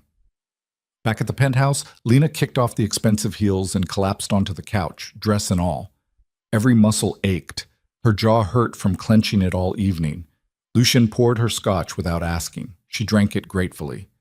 What happens now? Lena asked. Now, Matteo decides whether your presence makes me weak enough to attack. Lucien sat beside her, tie loosened, looking as exhausted as she felt. He'll test us again. Probably soon. Probably harder. How much harder? I don't know, but Lena... He turned to face her. You should know that I've made arrangements. If things go bad, if the Vescari move against me, Marco has instructions to get you out of the city. New identity, new life, enough money to start over anywhere in the world. What about you? I'll handle the Vescari. That's not an answer. It's the only one I have. Lucien's voice was tired. I've survived in this world for 15 years by always having an exit strategy, but some exits only work if you go alone. The implications hung heavy in the air. He was telling her that if war came, he might not survive it, that he'd prioritized her safety over his own. That's stupid, Lena said. You barely know me. I know enough. You know I'm broken and scared and that I have terrible taste in men. You're not broken. You're healing. There's a difference. Lucien finished his scotch, set down the glass. And your taste in men is improving, incrementally, but improving. That surprised a laugh out of Lena, exhausted and slightly hysterical, but real. They sat in silence for a while, two people who'd walked through hell in expensive clothes and lived to talk about it. Then Lucien's phone rang. He looked at the screen and his face went pale. What? Lena asked, fear spiking through exhaustion. Lucien answered the call, listened for 10 seconds, and stood up so fast he nearly knocked over his glass. When? He demanded. How many? Get everyone there now. I'm on my way. He ended the call, already moving toward his office. What happened? Lena called after him. Lucien stopped at the doorway, turned back. His expression was carved from stone, but his eyes were burning. The Vescari just hit one of my warehouses on the docks, he said. 3 of my men are dead, and they left a message. What kind of message? Lucien's jaw clenched so hard Lena could see the muscle jump. Your name, he said quietly, spray-painted on the wall in my men's blood. Just your name, and one word underneath it. What word? Lucien's eyes met hers, and Lena saw something she'd never seen before in those dark depths. Genuine fear. Soon, he said, and then he was gone, moving fast, barking orders into his phone, assembling his empire for war. Lena sat alone in the penthouse, still wearing her red dress, while 40 stories below the city prepared to burn. She'd wanted to face her problems standing up. Now she was going to find out what that cost. Lena sat frozen on the couch for exactly 90 seconds after Lucien disappeared into his office, her mind trying to process what he'd just said. Her name. Written in blood, with the word soon underneath it like a promise or a threat or both. The penthouse had transformed around her. Men appeared from nowhere. Security she hadn't even known was there, emerging from rooms she'd thought were empty. They moved with military precision, checking weapons, speaking in clipped sentences that all sounded like variations of the same grim certainty. War was coming. Marco appeared beside her, his usual calm replaced by something harder. Ms. Vale, I need you to come with me. Where? Lena's voice sounded distant, like it belonged to someone else. Safe room. It's protocol when I'm not hiding in a fucking safe room. The words came out sharper than she intended, but Lena was done being shuffled around like a chess piece everyone was trying to protect. Those men died because of me, because Matteo wants to prove I make Lucian weak. I'm not going to prove him right by cowering in a panic room. Marco's expression didn't change. Boss's orders? Then the boss can tell me himself. She stood, still wearing the red dress that now felt less like armor and more like a target, and walked toward Lucian's office. Marco followed but didn't try to stop her. Lucian's office looked like a war room. He stood at his desk, phone pressed to his ear, while 3 large monitors displayed security footage from various locations. One screen showed the warehouse, or what was left of it. Flames consumed the building, smoke billowing into the night sky. Another screen showed her name, spray-painted in letters 3 feet tall, the paint still wet and dripping. Lena Soon. The blood had dried to rust brown, crusted at the edges. Lena's stomach turned. Lucian saw her in the doorway and ended his call mid-sentence. You should be in the safe room, he said flatly. I'm not going. Lena, this isn't a debate. The Viscari just declared war. You're the target they're using to get to me. The safest place for you doesn't exist. Lena crossed her arms, forced herself to meet his eyes, even though what she saw there terrified her.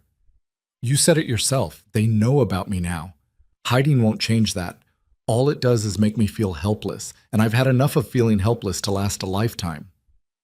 Something flickered across Lucien's face. Not quite approval, but close. Then you stay here, he said. In the penthouse, with Marco and a full security detail. I need to go to the docks, assess the damage, talk to my people. 3 men are dead because Matteo wants to hurt you through me, Lena interrupted. What are their names? The question seemed to catch Lucian off guard. What? The men who died. What were their names? Lucien was quiet for a moment. When he spoke, his voice was softer. Vincent Russo, 28, married, 2 kids. Carlos Martinez, 31, single, supporting his mother and 3 younger siblings. And James Chen, 24, college student, working part-time security to pay tuition. Each name hit Lena like a physical blow. Real people, real lives. Raced because she'd gotten into a car 4 nights ago. I'm sorry, she whispered. It's not your fault. Matteo killed them to send you a message about me. How is that not my fault? Because fault belongs to the person who pulled the trigger, not the excuse they used to justify it. Lucian moved around the desk, stopped a careful distance away. Matteo has been looking for a reason to break our truce for 2 years. If it wasn't you, it would have been something else. A shipment, a territory dispute, anything. You're just the match, Lena. He built the bomb himself. The logic made sense, but it didn't make her feel less guilty. What happens now? She asked. Now I respond, proportionally, carefully, because if I overreact, if I let rage drive strategy, I give Matteo exactly what he wants, an excuse to escalate until the whole city burns. Lucien's jaw tightened. I've been in this business 15 years. I know how this works. You hit back hard enough to show strength, but controlled enough to leave room for de-escalation. It's a dance where people die. Yes. The honesty was brutal, but Lena was learning that Lucien didn't soften truth.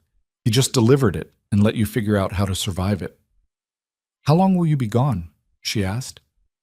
Few hours, maybe more. Lucien pulled on a jacket, checked the gun holstered at his hip. The casual familiarity of the gesture made Lena's skin crawl. Marco stays with you, so does Antonio's second team. You'll be safe here. You keep saying that because it's true. He paused at the door, looked back at her. I know you feel helpless. I know you hate it, but sometimes the bravest thing you can do is let other people protect you while they handle the ugly work. That's not weakness, Lena. That's trust. Then he was gone, taking half the security detail with him, leaving the penthouse feeling too empty and too full at the same time. Marco materialized beside her. Coffee? Vodka. Coffee first, vodka later, trust me. She followed him to the kitchen. He made espresso in a machine that probably cost more than Lena's car used to, back when she had a car. They sat at the breakfast bar while the city hummed 40 floors below, both of them pretending this was normal. How often does this happen? Lena asked. Full-scale attacks? Once, maybe twice a year. Usually it's smaller stuff, territory probing, shipment interference, the occasional bar fight that gets out of hand. Marco sipped his espresso. But something like tonight? The boss is right. This is Matteo making a statement. Why now? Why me? Because you're the first woman Lucian's shown public interest in since his sister died. That makes you valuable, either as leverage or as proof that he's gotten soft. Marco set down his cup. Matteo's been waiting for an opening like this. You just happened to be it. The weight of that settled on Lena's shoulders like concrete. She'd escaped Derek's violence only to become the catalyst for something infinitely worse. The men who died, Lena said quietly. Did they have families? Vincent and Carlos did. James had a girlfriend, planning to propose next month. Marco's expression was carefully neutral, but Lena could see the grief underneath. We take care of the families. Always. Boss makes sure of it. Insurance payouts, college funds, whatever they need. It doesn't bring anyone back, but it's something. It's blood money. It's survival money. For people whose loved ones died doing a dangerous job they knew was dangerous. Marco refilled his cup. You want to feel guilty? Fine. Guilt's easy. But don't insult their choice by pretending they were innocent victims. They knew what they signed up for. The harshness of it stung, but Lena recognized truth when she heard it. These men had chosen this life the same way she'd chosen to get in Lucy Yen's car. Nobody was innocent here. Just people making desperate calculations about survival. An hour passed. Then 2. Lena changed out of the red dress into jeans and a sweater from the guest room closet, washed off the makeup, unpinned her hair. The transformation back to herself felt like shedding a costume. Around midnight, Lucien called. Marco put him on speaker. Status? Marco asked. Warehouse is a total loss. Fire department's calling it electrical, which means they're either incompetent or paid off. Probably both. Lucien's voice was tight with controlled anger. I've got crews securing the other properties. Doubled security at the docks, the casino, the shipping office. If Matteo tries this again, we'll be ready. What about retaliation? Marco asked. Silence on the line. Then, working on it. Need it to be precise. Clean. Something that sends a message without giving him ammunition for a full war. Boss, he already started a full war. He killed 3 of our guys. And if I respond by killing 3 of his, we're in an endless cycle that ends with bodies piling up until someone calls in the feds and we all go down. Lucian's frustration bled through. I need leverage. Something that hurts him without being overt enough to justify escalation. What about his shipment coming through Port Elizabeth? Marco suggested. Word is he's got 2 containers of electronics arriving Friday. High-end stuff, probably stolen. If those containers got flagged by customs, no. Lucien's voice was sharp. That involves law enforcement. Too many variables, too many ways it traces back to me. I need something internal. They talked strategy for another 10 minutes. Shipments and territories and Byzantine power structures Lena only half understood. She listened anyway, trying to piece together the machinery of Lucien's world. Finally, Lucien said he'd be back in an hour and ended the call. Marco made more coffee. Lena drank it even though she knew sleep was impossible tonight. Her mind kept circling back to her name written in blood, to 3 men dead because she existed. I should leave, she said suddenly. Marco looked up. What? I should leave the city, disappear. If I'm gone, Matteo has no leverage. The war stops. The war doesn't stop. It just finds a new excuse. Marco's voice was patient, like he was explaining something to a child. You leaving doesn't protect anyone, Lena. It just means you're out there alone when Matteo decides you're still useful. Better to be here, where we can actually keep you safe. Safe, Lena laughed bitterly. 3 men are dead. How is anyone safe? Those men died doing their job. You dying doesn't honor them. It just gives Matteo what he wants. Before Lena could respond, the elevator chimed. Marco's hand went to his gun immediately. He relaxed slightly when Lucien emerged, but only slightly. Lucien looked like he'd aged 5 years in 3 hours. His suit was wrinkled, tie gone, blood on his shirt cuff that he either hadn't noticed or didn't care about. Coffee, he said. Marco poured. Lucien drank it standing at the window, staring out at the city like he was trying to find answers in the pattern of lights below. I need to tell you something, he said finally, not turning around. Lena's stomach dropped. What? Derek's back. The name hit her like a slap. What? You said he left. You said he was gone. He was. My people put him on a bus to Atlanta 3 days ago, made it very clear that coming back was a death sentence. Lucien finally turned to face her, and the exhaustion in his eyes was terrible. He came back anyway, got off the bus in Baltimore, turned around, came straight back here. Why? The question came out as a whisper. Because Mateo found him, offered him money.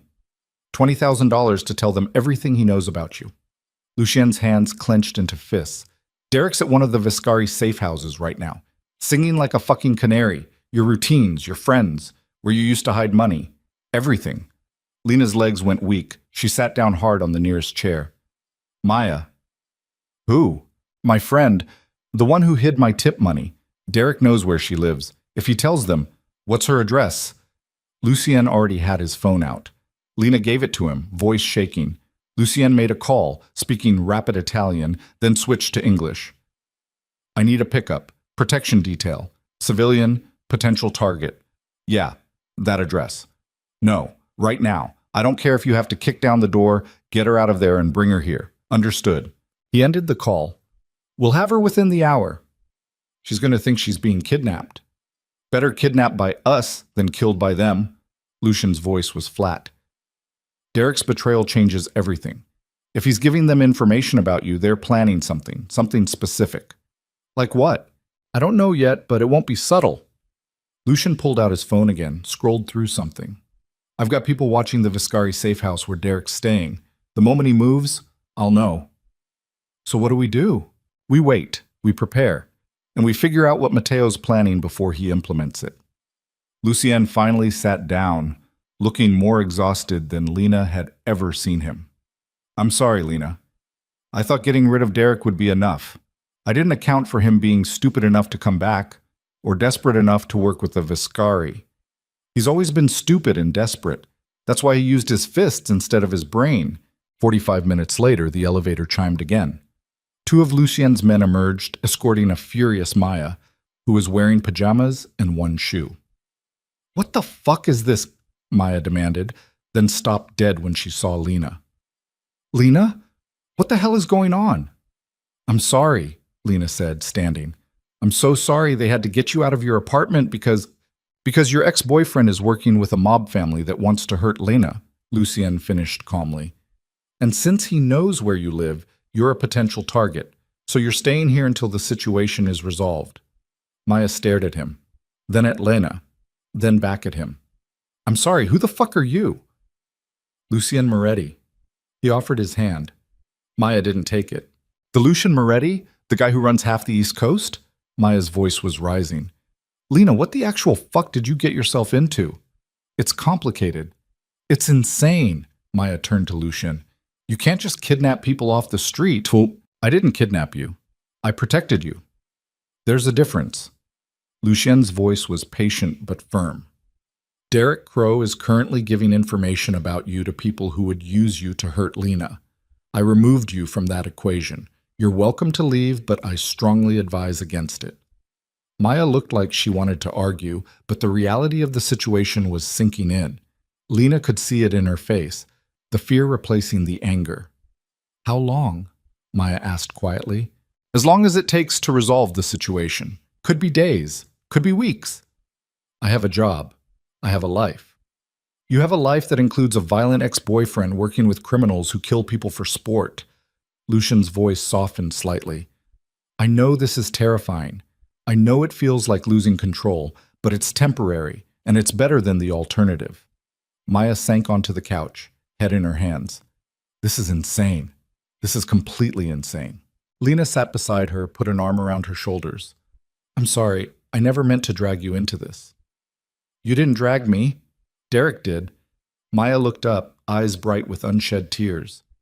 He showed up at my place 3 days ago, tore the place apart looking for money, hit me when I tried to stop him, left me with a black eye and a ransacked apartment. And now you're telling me he's working with actual mobsters? Yeah, Fuck. Maya leaned into Lena, and for a moment they were just two women who'd survived too much, holding on to each other in a world that kept trying to break them.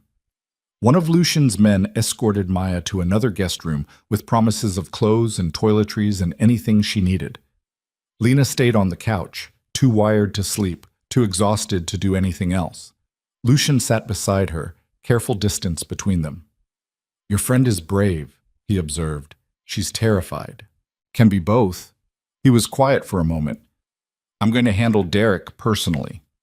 The words were delivered casually, but Lena heard the weight underneath. What does that mean? It means he's caused enough damage. Time to remove him from the equation permanently. You're going to kill him. Yes. The confirmation should have shocked her, should have made her argue, plead for mercy, something. But all Lena felt was a cold, terrible relief. Derek had beaten her for 3 years, had terrorized her, isolated her, made her believe she deserved the violence. And now he'd betrayed her to people who wanted to use her as ammunition in a mob war. Some part of her, the part that had survived by being practical instead of moral, whispered that Lucian was right. Derek was a cancer. Cutting it out was survival. When? She asked. Soon. I need to be strategic about it. Can't look like retaliation for him working with the Viscari, or Matteo uses it as justification for escalation. Needs to look like something else. An accident, or self-defense, or a deal gone wrong. Lucien's voice was clinical, discussing murder the way other people discuss dinner plans. There are options. Lena should have been horrified, should have run screaming, should have called the police and reported everything. Instead, she said, "Make it hurt." Lucien looked at her sharply. I'm serious, Lena continued, voice flat. He spent 3 years hurting me. He hurt Maya. He's helping people who killed 3 of your men. Make it hurt. Lena, don't. She cut him off. Don't tell me I don't mean that. Don't tell me I'm better than wanting revenge. I'm not. I'm just tired of pretending that being the bigger person ever got me anything except more bruises. Lucien was quiet for a long time. When he finally spoke, his voice was soft. Revenge doesn't heal you. I learned that after Sophia died. I killed the man who murdered her, made it slow, made it painful, made sure he understood exactly why he was dying. And when it was over, she was still dead, and I was still broken. Revenge is just grief with teeth. Then what do I do with all this rage? You survive it. You let it fuel you instead of consume you. You build something better instead of just burning down what hurt you. He met her eyes. That's the only way through. Lena wanted to argue, wanted to scream that he was wrong, that Derek deserved to suffer, that some people forfeited their right to mercy. But Lucien had already walked that path, had already learned its lessons in blood and regret. So she just nodded, exhausted beyond words. Get some sleep, Lucien said, standing. Tomorrow's going to be complicated. He was right about that. Lena woke 6 hours later to the sound of her phone ringing. Not the prepaid burner. Her old phone. The one Derek knew the number to. She stared at it, watching it vibrate on the nightstand, Derek's name flashing on the screen. Every instinct screamed not to answer. She answered anyway. Lena. Derek's voice was slurred, drunk, or high, or both. Lena, baby, we need to talk. Don't call me baby. We're done. We've been done. See, that's where you're wrong. He laughed, wet and ugly. We're not done until I say we're done. And I got something to tell you, something important. I don't want to hear it. You're going to want to hear this. Derek's voice turned sly. I know where you are.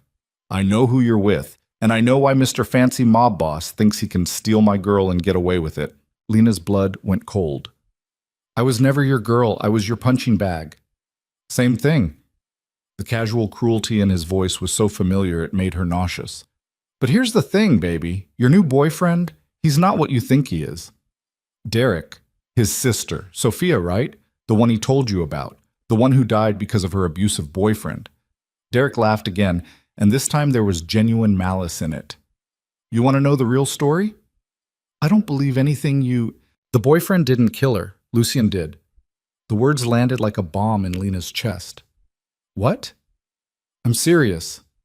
The Viscari told me everything. Sophia found out what her brother really was. Found out about the murders, the corruption, all of it. She was going to go to the cops, turn state's evidence. So Lucien killed her, made it look like her boyfriend did it. Then he killed the boyfriend to cover his tracks. Built his whole fucking empire on murdering his own sister. You're lying. Ask him. Go ahead. Ask your precious Lucien if he killed Sophia Moretti. See what he says.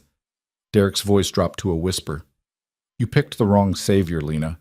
You jumped out of my frying pan straight into his incinerator. And when he's done with you, when you become a liability like his sister did, he'll kill you too. Lena's hands were shaking so hard she nearly dropped the phone. You're lying. The Viscari are lying. This is just, Then prove it. Ask him. But you won't, because part of you already knows I'm right. Derek laughed one more time. Sleep tight, baby. I'll be seeing you real soon. The line went dead. Lena sat in the darkness of the guest room, phone clutched in her trembling hands, Derek's words echoing in her skull. Lucien killed his sister. Made it look like the boyfriend did it. When you become a liability, he'll kill you too. It couldn't be true. Derek was a liar. The Viscari were trying to manipulate her. This was psychological warfare designed to drive a wedge between her and Lucien. But Lucien had been vague about Sophia's death, had said the boyfriend killed her, but never gave details, never explained how he knew, how he'd found out, why the boyfriend wasn't in prison. And Lucien killed people, regularly, casually, had admitted it to her face. Would he kill his own sister to protect his empire? The question burrowed into Lena's brain like a parasite. She needed to know. She left the guest room still wearing yesterday's clothes and found Lucien in his office. He was on the phone again, but ended the call when he saw her face. What's wrong? He asked immediately. Derek called me. Lucien's expression went cold. When? 5 minutes ago. He said, Lena's throat was dry. He told me something about Sophia. What about her? He said you killed her. The silence that followed was absolute. Lucien didn't move, didn't blink, just sat there, utterly still, while something terrible happened behind his eyes. He said Sophia found out about your business, Lena continued, words tumbling out in a rush now. That she was going to the police, that you killed her to protect yourself and framed her boyfriend. Is that true? No? One word, flat, final. But Lena had learned to read violence in men's eyes, and what she saw in Lucien's face wasn't the righteousness of innocence. It was the careful control of someone hiding something. Lucien, tell me the truth.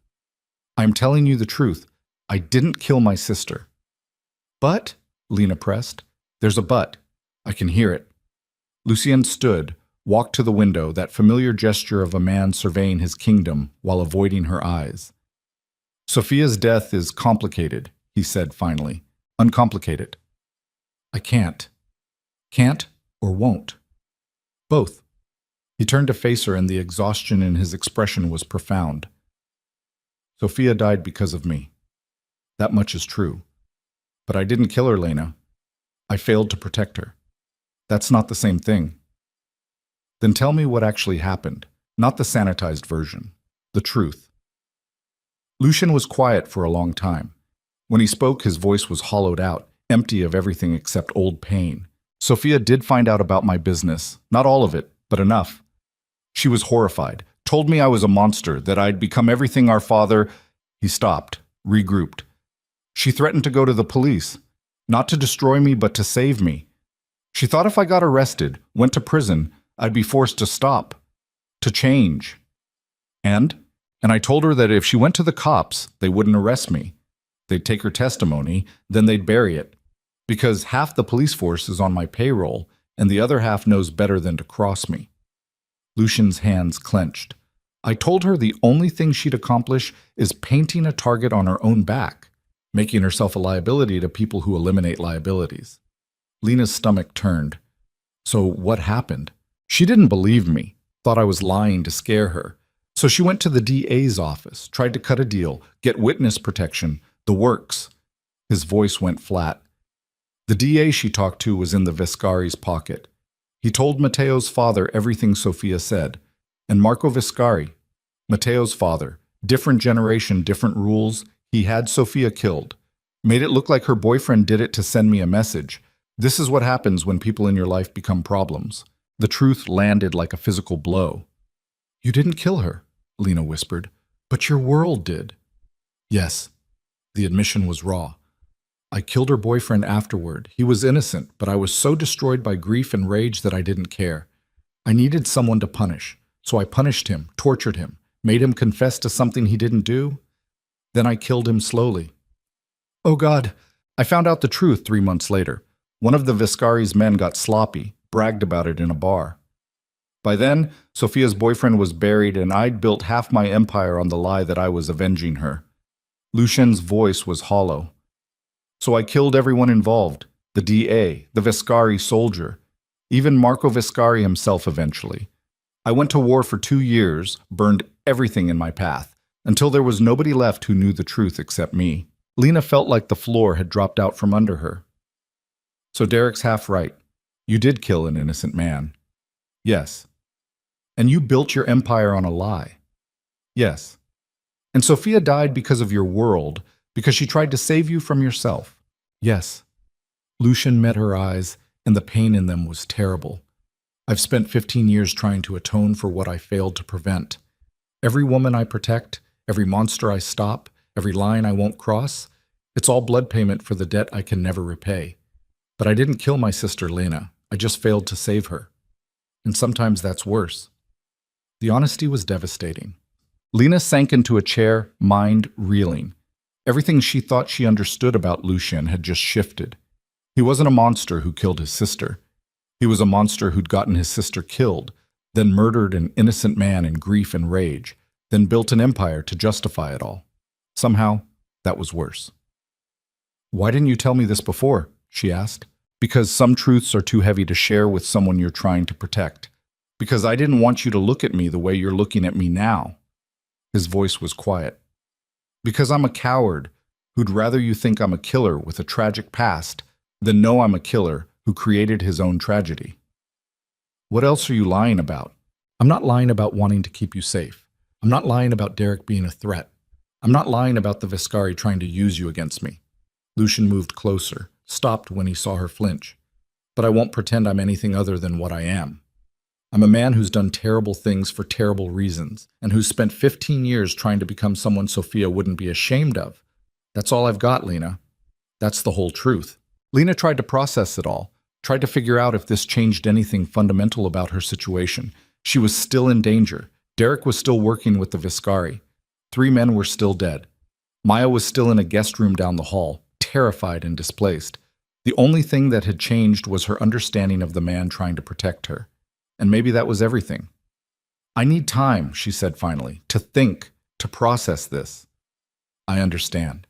Do you? Her voice was sharper than she intended. Because from where I'm sitting, you just admitted to killing an innocent man, lying about it for 15 years, and building an empire on that lie. That's not something you process in an hour. I know. Then give me space. Please. Lucien nodded once and left his own office, leaving Lena alone with the truth and the weight of it pressing down on her chest like concrete. She sat there for an hour, maybe more, trying to figure out what she felt. Betrayed? Confused? Terrified? All of the above? The phone on Lucien's desk rang. She almost didn't answer it, but something made her pick it up. Hello? Silence. Then a voice she didn't recognize, smooth, cultured, Italian accented. Hello, Lena. My name is Matteo Viscari. I believe it's time we had a proper conversation. Lena's blood froze. How did you get this number? I have access to many numbers. Lucien's private office line is hardly secure. Matteo's voice was almost friendly, which made it more terrifying. I'm calling to make you an offer. I'm not interested. You haven't heard it yet. I don't care. Not even if it saves your friend's life? Matteo's voice hardened. Maya Reeves, 29, works at a coffee shop on 5th Street, lives at 2847 Ashton Avenue, or did, until Lucien had her kidnapped last night. I have people watching that apartment, Lena, waiting for her to come back. And when she does, they're going to make her death slow and public. A message about what happens to people in your orbit. Lena's hands started shaking. You're lying. Am I? Ask Lucien. Ask him if he can actually keep Maya safe forever. Ask him how many safe houses he has, how many guards, how long he can maintain protection before something slips. Because eventually, Lena, something always slips. And when it does, Maya dies screaming. What do you want? Simple. You leave Lucy Ann, publicly, dramatically. Make it clear he couldn't protect you, that you're terrified of him, that you're choosing freedom over his violence. Mateo's voice was smooth as poison. You do that, and I leave Maya alone. You stay with Lucienne, and she dies. Those are your options. That's not an option. That's extortion. Call it what you want. You have 24 hours to decide. After that, I start sending Maya back to Lucienne one piece at a time. The line went dead. Lena sat frozen, phone still pressed to her ear, while her world collapsed around her again. If she stayed with Lucian, Maya died. If she left, she lost the only protection she had from both Derek and the Viscari. There was no right choice, just different flavors of catastrophe. She found Lucian in the living room staring out at the city. When she told him about Mateo's call, his face went white.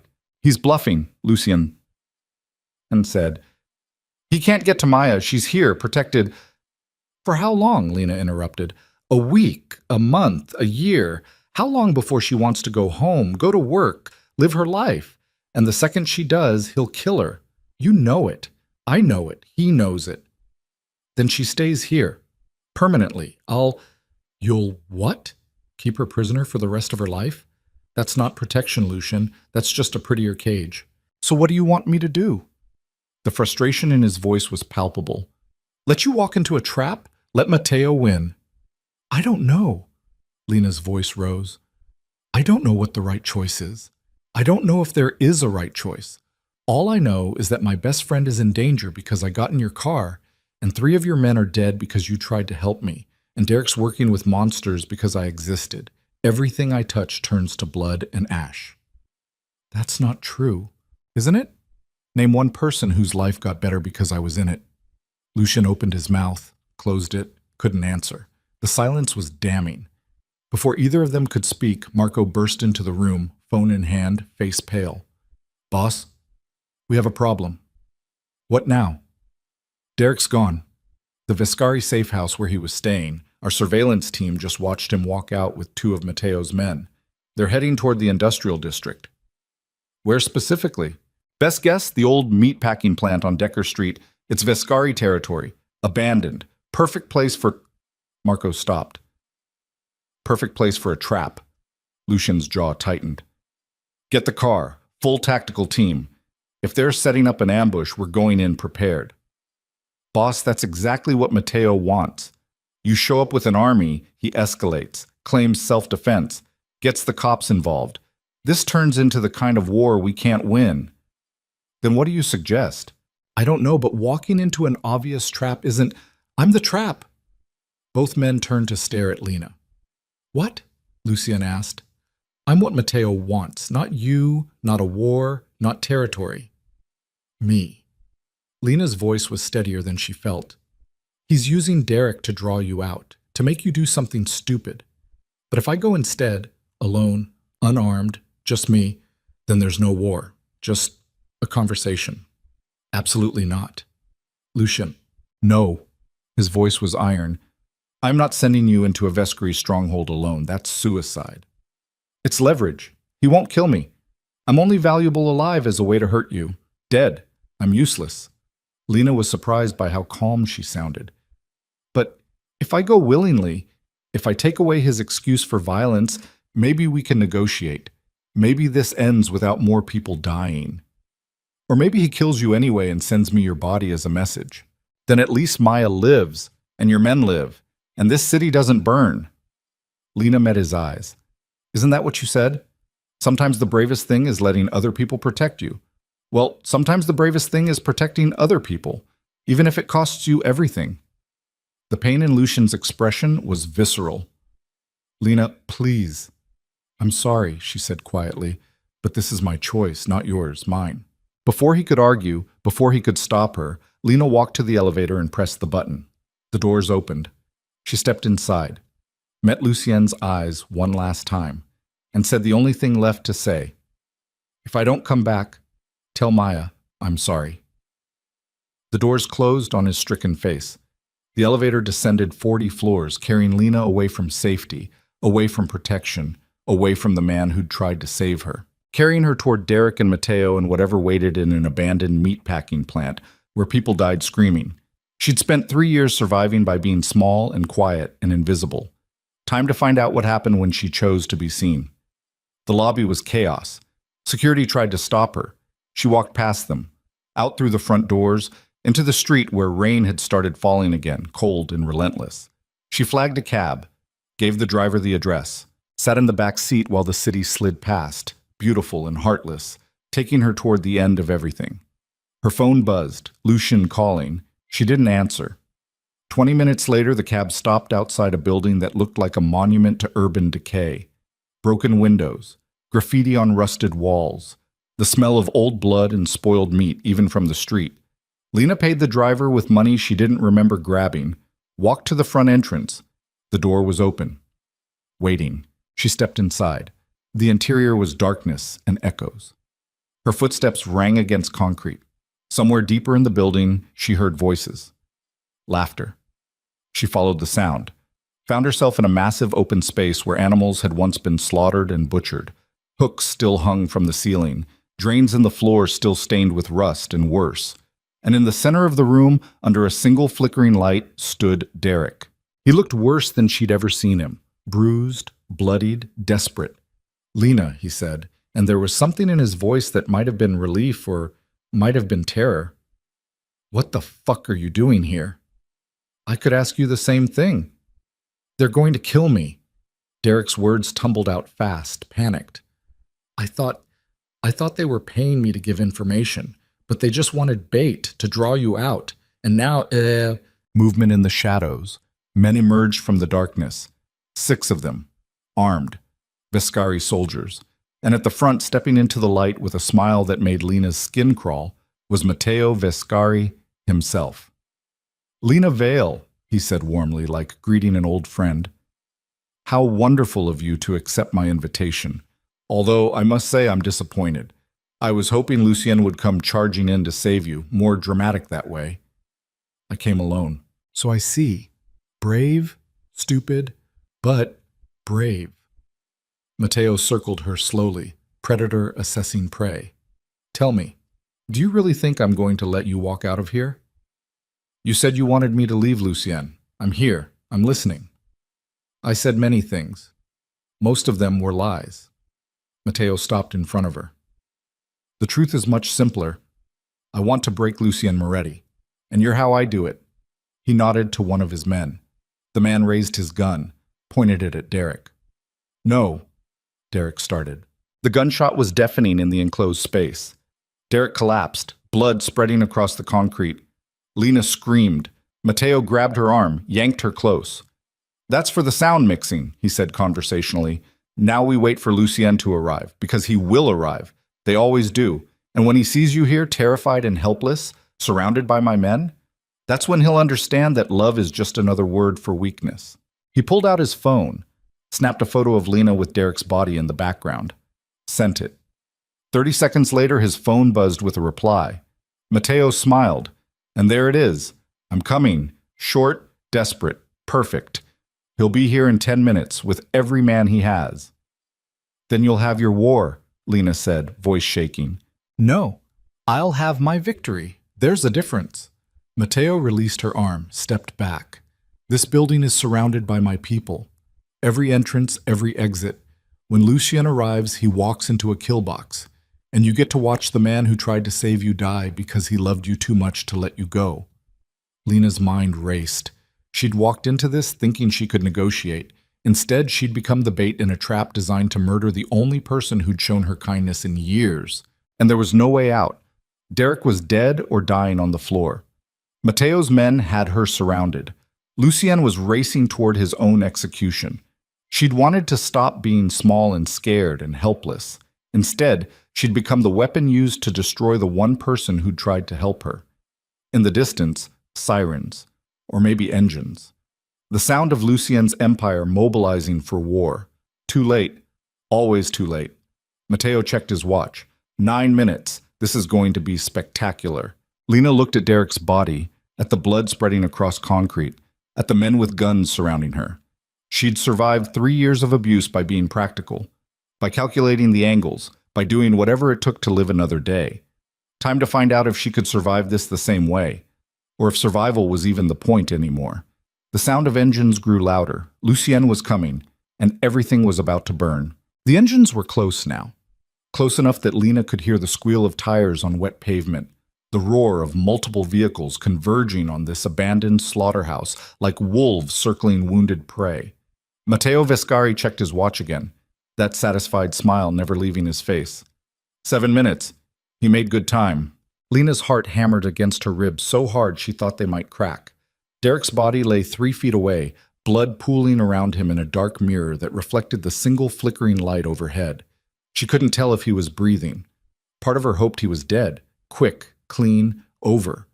The other part, the part that had spent 3 years with him, felt nothing but a hollow satisfaction that terrified her more than the guns surrounding her. She'd become someone who could watch a man die and feel relief. Maybe Lucien was right. Maybe revenge really was just grief with teeth. "You're very quiet," Matteo observed, circling her slowly. His men had fanned out across the killing floor, taking positions behind rusted machinery and concrete pillars. Strategic, professional. This wasn't their first ambush. Most women would be crying by now, begging, offering things they think I want. Would it matter if I did? Lena's voice came out steadier than she felt. No, but it would be entertaining. Matteo stopped in front of her, close enough that she could smell his cologne.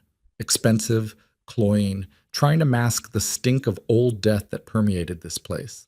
You really love him, don't you? Lucien Moretti, the great protector, the man who kills for you. I barely know him. And yet you're here. Walked into certain death because you thought, what? That you could negotiate? That I'd show mercy? Matteo laughed, the sound echoing off concrete walls. You're either incredibly brave or profoundly stupid. I haven't decided which. Neither have I. That seemed to amuse him. He pulled out his phone, checked something, then showed her the screen. A message from Lucien. I'm here, let her go and we'll talk. He's already here, Matteo said. Parked 2 blocks away with what looks like 30 men. Tactical gear. Serious weapons. He really does care about you. He typed a response. Come alone or she dies. Sent it. Now we wait and see if love makes him stupid enough to comply. The phone buzzed immediately. I'm coming in. 2 minutes. Matteo's smile widened. Excellent. He's going to walk through that door alone, unarmed, desperate, and my men are going to cut him down the moment he crosses the threshold. You'll watch. That's important. You need to see what happens to men who mistake protection for power. Lena's mind raced. She had no weapons, no training, no plan. Just the terrible certainty that in 2 minutes, Lucien Moretti was going to die trying to save her, and there was nothing she could do to stop it. Unless... He won't come alone, Lena said suddenly. Matteo raised an eyebrow. Excuse me? Lucien, he won't come alone. That text was a lie to buy time. Lena forced confidence into her voice, channeling every poker game she'd ever watched, every bluff Derek had tried to pull. While you're waiting for him to walk through the front door, his men are surrounding this building, rooftop snipers, breach teams on every entrance. He's not coming to negotiate. He's coming to burn this place down with all of us inside. For just a second, just a flicker, doubt crossed Matteo's face. You're lying. Am I? Check your perimeter. Ask your men if they've seen movement on the rooftops. Ask them if the streets are as empty as they were 5 minutes ago. Lena took a step closer, praying he couldn't hear her heart trying to escape her chest.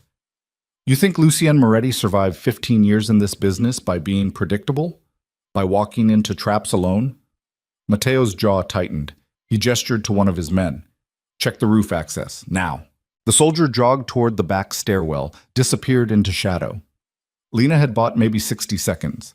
Now she needed to figure out what to do with them. The building shook. Not much. Just a tremor, like thunder rolling through the foundation. Then another, closer. Breaching charges. Matteo's phone rang. He answered, listened, and his face went white. How many? He demanded. Where? Fall back to... He never finished the sentence. The western wall exploded inward in a shower of brick and mortar and concussive force that knocked Lena off her feet. She hit concrete hard, ears ringing, vision blurred. Through the dust and chaos, she saw shapes moving, black tactical gear, military precision, weapons raised. Lucien's men. Gunfire erupted, muzzle flashes strobed the darkness like lightning. Mateo's soldiers returned fire, the sound deafening in the enclosed space. Bullets sparked off metal, shattered what was left of the windows, punched through flesh with wet sounds that made Lena's stomach turn. She crawled behind a concrete pillar, pressing herself flat, trying to become invisible. Her ears were still ringing from the explosion. Blood ran down her arm. She'd cut it on something when she fell, glass or metal, didn't matter. Just another scar in a life that had become a catalog of damage. Someone screamed, cut off mid-sound. More gunfire, closer now. Through the chaos, Lena saw Mateo retreating toward the back exit, firing blindly behind him. Two of his men went down in crossfire. The others scattered, trying to find cover, trying to regroup against an assault they hadn't expected. Because Lena had lied. Because she'd bluffed. Because somewhere in 3 years of abuse, she'd learned to read violence the way other people read weather patterns. A hand grabbed her shoulder. Lena spun, fist raised. Derek had taught her that much. Hit first, apologize later, and stopped when she saw Marco's face. "Stay down!" he shouted over the gunfire. "Boss is—" The eastern entrance exploded. Different sound this time. Not breaching charges, but a vehicle. A black SUV that crashed through the loading bay doors like a battering ram, scattering debris and Viscari soldiers. The vehicle skidded to a halt, doors flew open, and Lucien emerged with a pistol in each hand and murder in his eyes. He moved through the chaos like death incarnate. 2 shots, 2 bodies. Didn't hesitate, didn't aim, just fired with the practiced precision of someone who'd killed so many times it had become muscle memory.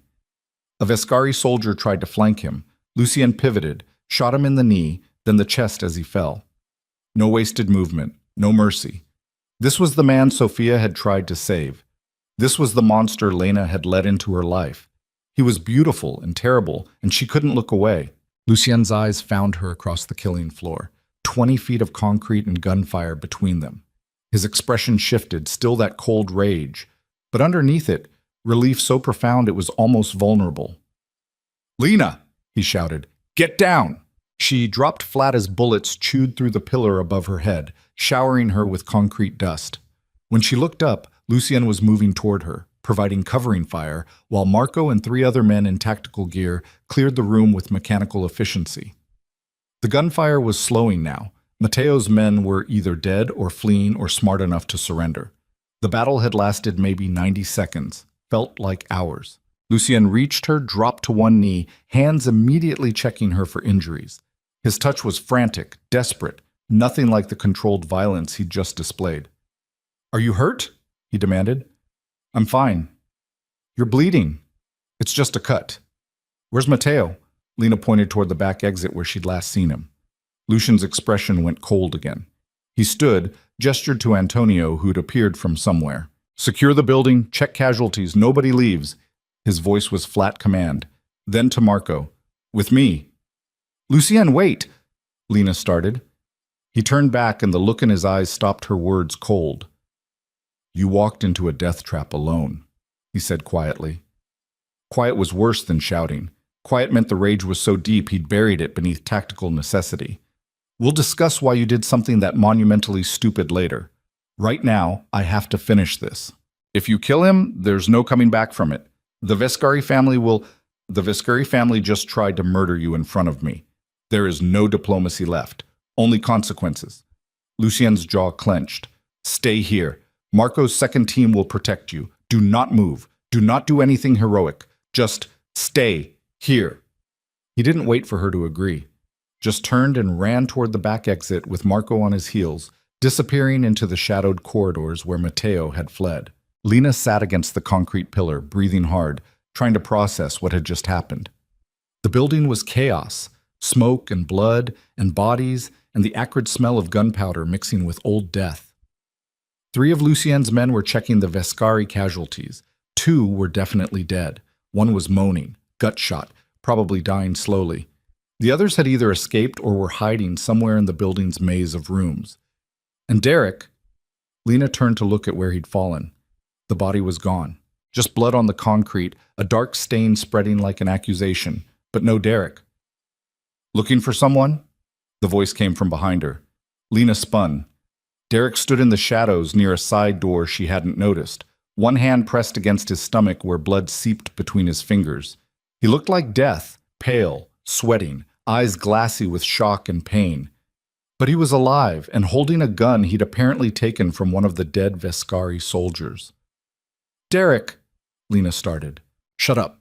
His voice was thick with pain and rage. "Just shut the fuck up. You need a hospital. You're going to bleed out." "Probably," Derek laughed, wet and horrible. "But I'm taking you with me. One last gift from me to you, baby. One last bruise." He raised the gun. Lena didn't think. Thinking was for people who had time. She grabbed a chunk of concrete debris beside her and threw it hard. It hit Derek's injured stomach. He screamed, doubled over, the gun firing wild. The bullet sparked off metal somewhere to Lena's left. She ran, not toward help, toward Derek. Because 3 years of abuse had taught her one thing. When a man like Derek had a gun, your only chance was getting close enough that the gun didn't matter. She hit him low and hard, shoulder to his gut, right where Mateo's bullet had torn through. Derek went down screaming, and they hit the floor in a tangle of limbs and blood and 3 years of accumulated rage. The gun skittered away across concrete. Derek's fist caught Lena's jaw. Stars exploded. She tasted blood, felt her vision swim, but muscle memory kicked in. The same survival instinct that had kept her alive through countless beatings. She drove her knee into his injured stomach. He screamed again, the sound echoing off walls. "You ruined everything." Derek was sobbing now, blood bubbling at his lips. "I loved you. I took care of you, and you left me for him." "You never loved me." Lena grabbed his hair, slammed his head against concrete. Once, twice. "You owned me. There's a difference." Derek's hand found her throat. Squeezed. Lena's vision started going dark. She clawed at his face, felt skin tear under her nails, but his grip just tightened. 3 years of working as a mechanic had given him hands like steel vises. She couldn't breathe, couldn't think. Just the sound of her own pulse hammering in her ears, and Derek's face above her, twisted with pain and hate, and something that might have been love, if love could be poisoned and turned rotten. Gunshot. Derek's head snapped back. The pressure on her throat released. He collapsed on top of her, dead weight, literally dead. Blood and worse spattering across her face. Lena shoved him off, gasping, retching, trying to remember how breathing worked. When her vision cleared, she saw Maya standing 10 feet away, holding the gun Derek had dropped, hands shaking so hard the weapon was wobbling. "I shot him," Maya whispered. "Oh God, I shot him." "Maya." Lena tried to stand, legs wouldn't cooperate. "He was killing you. He was going to kill you, and I grabbed the gun and Maya dropped the weapon like it had burned her. "I killed someone. I actually killed someone. You saved my life." "I killed someone!" Maya's voice rose to a scream. "I'm a barista. I make coffee. I can't." Footsteps pounding.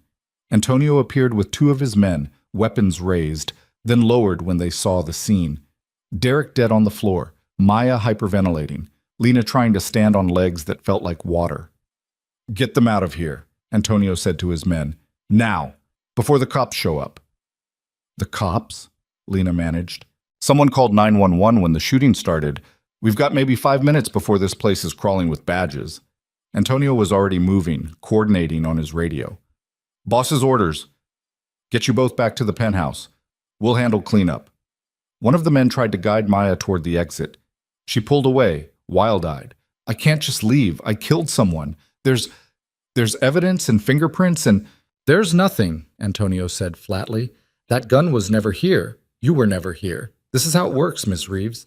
You want to go to prison for saving your friend's life? Or you want to walk away and let us handle this?"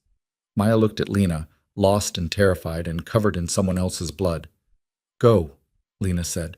"Please, let them get you out of here." After a moment, Maya nodded. Let the security team guide her toward one of the SUVs that had crashed through earlier. Her eyes were hollow, shock settling in. Lena knew that look. She'd worn it herself in bathroom mirrors after particularly bad beatings. The look of someone who'd just discovered what they were capable of when survival demanded it. Antonio helped Lena to her feet. "Can you walk?" "Yeah." "Then move. We're on a clock." They made it halfway to the exit when more gunfire erupted from deeper in the building. Not the controlled 3-round bursts of Lucian's team. Something wilder. Desperate. Antonio's radio crackled. "West corridor, second floor. Boss has Vescari pinned, but he's got hostages."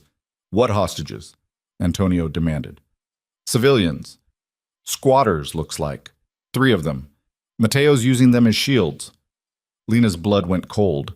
"I'm coming with you." "Like hell." "Those people are here because of me.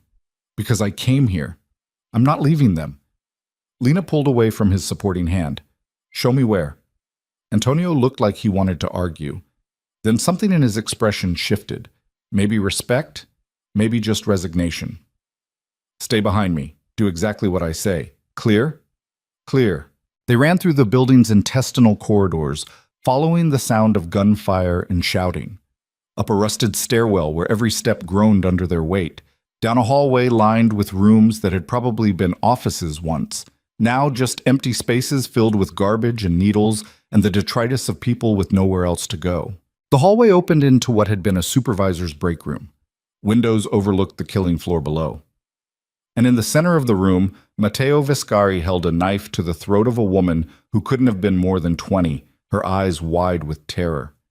2 other people, a man and a teenage boy, huddled against the wall, hands raised. Lucian and Marco stood 10 feet away, weapons trained on Matteo, but neither had a clean shot, not without risking the hostage. "Finally," Matteo said when he saw Lena. His suit was torn, blood on his face from a cut above his eye, but that smile was still there. Manic now. Desperate. "The guest of honor.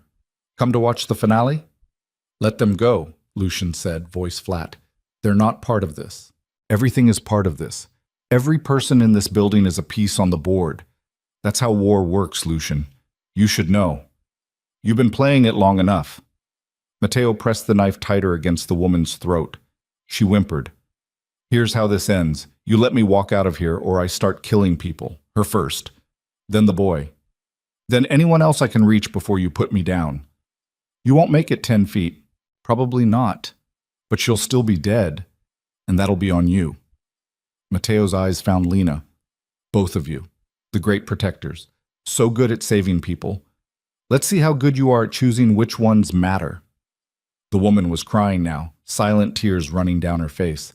She looked like Maya. Same age, same build, same expression of someone who'd stumbled into a nightmare they couldn't understand. Lena stepped forward. "Don't," Lucien said sharply. She ignored him. Walked toward Matteo with her hands raised, empty, no threat. "What are you doing?" Matteo asked. "Trading." Lena stopped 5 feet away. "Let her go. Take me instead." "Lena, no." Lucien started. "You want leverage?" Lena kept her eyes on Matteo. "I'm leverage. She's just collateral damage. There's a difference." Matteo studied her, calculating. "You think I won't kill you?" "I think you will. Eventually. But not yet. Not while I'm useful." Lena took another step closer. "Let her go. Take me. Walk out of here with the one hostage who actually matters. That's a better deal than dying in this room." For a long moment, nobody moved. The woman sobbed. The teenage boy pressed against the wall like he was trying to disappear into it. Lucian's finger rested on his trigger, waiting for an opening that wasn't there. Then Matteo nodded. "Fine. But you come here. Nice and slow." Lena walked toward him, every step feeling like crossing into execution grounds. When she got close enough, Matteo shoved the woman away. She stumbled toward Marco, who caught her, pulled her to safety. Matteo's arm wrapped around Lena's throat, the knife pressing against her jugular. She felt the cold steel, felt her pulse hammering against it. "Now we leave," Matteo said. "You follow, she dies. You shoot, she dies. You do anything except let me walk out of here, and her blood drowns this floor. Understood?" Lucien's expression was carved from stone, but his eyes were screaming. "Understood," he said quietly. Mateo started backing toward the door, dragging Lena with him. The knife bit into her skin just enough to draw blood. She felt it running warm down her throat. They made it to the doorway, into the hall, toward the stairwell. Every step, Lena waited for the gunshot. For Lucienne to take the shot anyway, risk her life to end Mateo's. That's what the old Lucienne would have done, the one who'd built an empire on calculated violence. Strategic thinking over emotion. But he didn't, because of her, because she'd made him vulnerable. They reached the ground floor. Mateo's car was parked outside a side exit, engine still running. He'd planned this, had an escape route ready. "Open the door," he commanded. Lena did. Cold night air hit her face. Rain had stopped, but the street was slick, reflecting lights from distant buildings. Mateo pushed her toward the car. "Get in. Driver's side. You're taking us out of here." She slid behind the wheel. Mateo got in the passenger side, knife never leaving her throat. "Drive." Lena started the engine, pulled out of the alley, into the street, away from the slaughterhouse, away from Lucien, away from any hope of rescue. "Where?" she asked. "Just drive. I'll tell you when to turn." Mateo was breathing hard, adrenaline and pain. "You know what the beautiful thing is? Lucien can't come after us. Not directly. Not without starting a war that brings down every cop in the city. He's too careful for that. Too strategic." He laughed. "You broke him, Lena. Made him hesitate. Made him weak. I've spent 3 years trying to find his weakness, and you just walked into his life and became it. What are you going to do with me?" "I haven't decided yet. Trade you back eventually, probably. After I've milked this for everything it's worth. Made him suffer. Made him understand what it costs to care about someone in our world." The knife pressed harder. "Turn left here." Lena turned. They were heading toward the docks. Warehouses and shipping containers, Vescari territory. Her phone buzzed in her pocket. Mateo heard it. "Throw it out the window." She pulled it out. The screen showed Lucien calling. She met Mateo's eyes in the rearview mirror, saw the knife at her throat, understood she had one chance. She answered the call. Put it on speaker. "Lena." Lucien's voice was strained. "She's fine," Mateo interrupted. "For now. But here's how this works, Lucien. You back off. You let me leave the city. You accept that you lost. Do that. And eventually, maybe weeks, maybe months, I'll let her go. You'll kill her the moment she's not useful. Probably, but at least she'll have hope until then. That's kinder than what I have planned if you keep pushing." Silence on the line, then, "What do you want?" "I want you to understand that love is weakness, that caring about people makes you vulnerable, that your sister learned that lesson and you never did." Mateo's voice was hard. "I want you broken, Lucien, destroyed. Everything you built turned to ash. And this woman is how I do it." More silence. Then Lucien said something Lena didn't expect. "Lena, remember what Francesca told you?" The line went dead. Mateo laughed. Cryptic last words. How dramatic. He gestured with the knife. "Keep driving." But Lena was thinking. Francesca, the designer. What had she said? Fashion is armor that looks like art. You're not prey anymore. Act like it. Lena looked at the road ahead. Wet pavement, sharp turn coming up.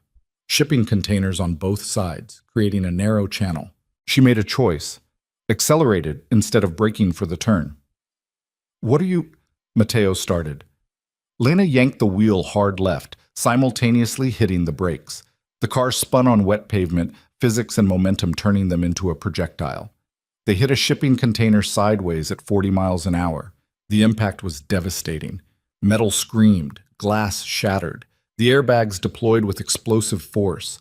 Lena's world became pain and noise and the taste of blood and chemicals. When the car stopped moving, she was pinned by the airbag, ears ringing, vision blurred, but alive. She turned her head. Mateo wasn't wearing a seatbelt. He'd been holding a knife focused on her instead of the road. The crash had thrown him into the dashboard, then the windshield. Blood everywhere. His neck at an angle that necks weren't supposed to bend. Dead or dying. Lena fumbled with her seatbelt, finally got it unlatched. Shoved the deflating airbag out of her way. Crawled out through the shattered driver's window, cutting her hands on safety glass, not caring. She collapsed onto wet pavement, breathing hard, every part of her body screaming. Headlights, multiple vehicles converging, black SUVs, Lucian's. He was out of the vehicle before it fully stopped, running toward the wreck, toward her.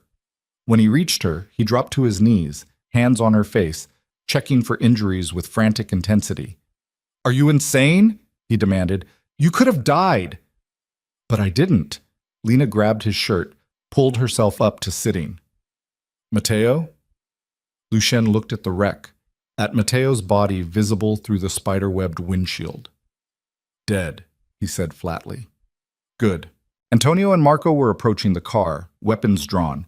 Antonio checked for a pulse, shook his head. Confirmed. Matteo Vescari was gone. The war was over. Lena started laughing, couldn't help it, hysterical, exhausted, riding the edge of shock. She'd survived Derek's fists for 3 years, survived Mateo's knife, survived a car crash she'd deliberately caused. She'd survived. "We need to move," Antonio said. "Cops are definitely coming now. This was not subtle." "Can you walk?" Lucien asked Lena. "Can you carry me if I can't?" He didn't answer, just scooped her up like she weighed nothing, carried her to his SUV, set her gently in the back seat. They were 3 blocks away when the sirens started converging on the crash site. Lena leaned against Lucian's shoulder, every muscle aching, blood drying on her skin, and felt something she hadn't felt in years. Free, not safe. Safety was an illusion. But free. Free from Derek, free from Mateo, free from the fear that had governed every decision for as long as she could remember. "You're fired," Lucien said quietly. "What?" "As someone I'm protecting, you're fired, effective immediately, because you're clearly better at protecting yourself than I ever was." That surprised another laugh out of her. "Does that mean I have to leave?" "It means you get to choose. Actually choose. Not because you're running from something or hiding from someone. Just choose." Lena was quiet for a while, watching the city slide past through tinted windows. The same city she'd hated for years. The same streets she'd walked with Derek's handprints bruised into her arms. It looked different now. "I choose to stay," she said finally. "For a while. Figure out who I am when I'm not terrified." Lucien nodded. "Fair." They rode in silence back to the penthouse, back to Maya, who was sedated and sleeping off the shock in a guest room. Back to the fortress 40 stories above the city, where everything had started 4 days ago. 4 days. Felt like a lifetime. When they arrived, Lucien helped Lena inside. Dr. Chen was already there, summoned by someone, ready to check her injuries. She submitted to the examination. Cuts, bruises, whiplash from the crash, nothing that wouldn't heal. "You're lucky," Dr. Chen said. "Very lucky." "I know." When he left, Lena showered for the 3rd time in 4 days, watching blood and glass and the residue of violence circle the drain. Put on clean clothes, stood in front of the mirror and looked at herself. Still bruised, still battered, still marked by everything she'd survived. But alive. And finally free. She found Lucien on the roof garden, standing in the place where she'd stood days ago, looking out at the city. "It's done," he said when she approached. "The Vescari family is in chaos. Mateo's death leaves a power vacuum. His cousin Paolo is already making moves to take over, but he's more businessman than warrior. He'll want peace, stability. And you'll give it to him? I'll negotiate, establish new boundaries, make sure tonight never happens again." Lucien turned to face her. "I'm sorry, Lena. For all of it, for dragging you into my world, for failing to protect you, for Stop!" Lena cut him off. "You didn't drag me anywhere. I got in your car. I made that choice. And yeah, it was terrifying and bloody and insane, but I'm still here. That means something." "What does it mean?" "It means I'm not broken anymore.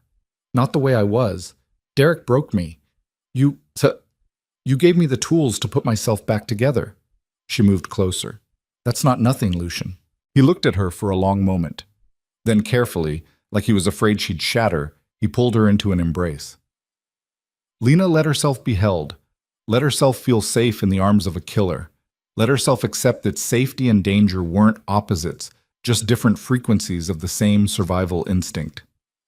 "What happens now?" she asked, voice muffled against his shoulder. "Now we figure out how to live with what we've done. What we've survived." Lucien's voice was quiet.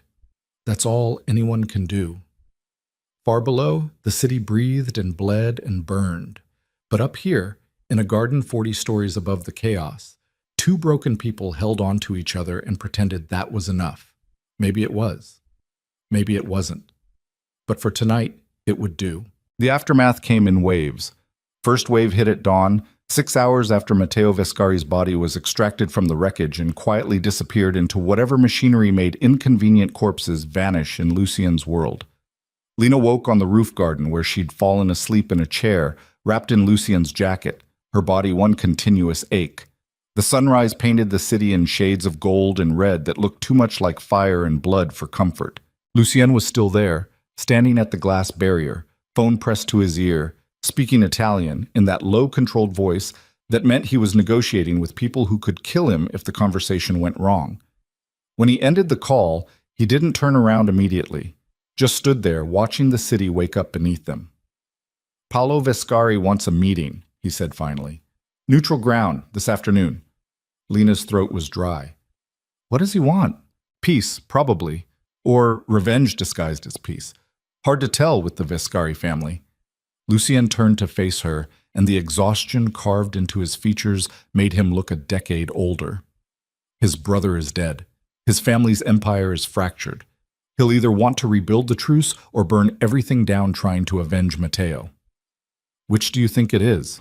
Paolo's smart. Smarter than his brother. He knows a war right now would destroy both families, bring federal attention we can't afford, turn this city into a battlefield that nobody wins. Lucien's jaw tightened. But he also knows that letting his brother's death go unanswered makes him look weak. So he'll want something, a concession, a sacrifice, blood payment in a form that satisfies honor without triggering war. What kind of sacrifice? Lucien was quiet for a long moment. "I don't know yet, but I'll find out this afternoon." He walked past her toward the elevator, moving like every step hurt. Lena watched him go, understanding with sudden clarity that this was what survival looked like in his world.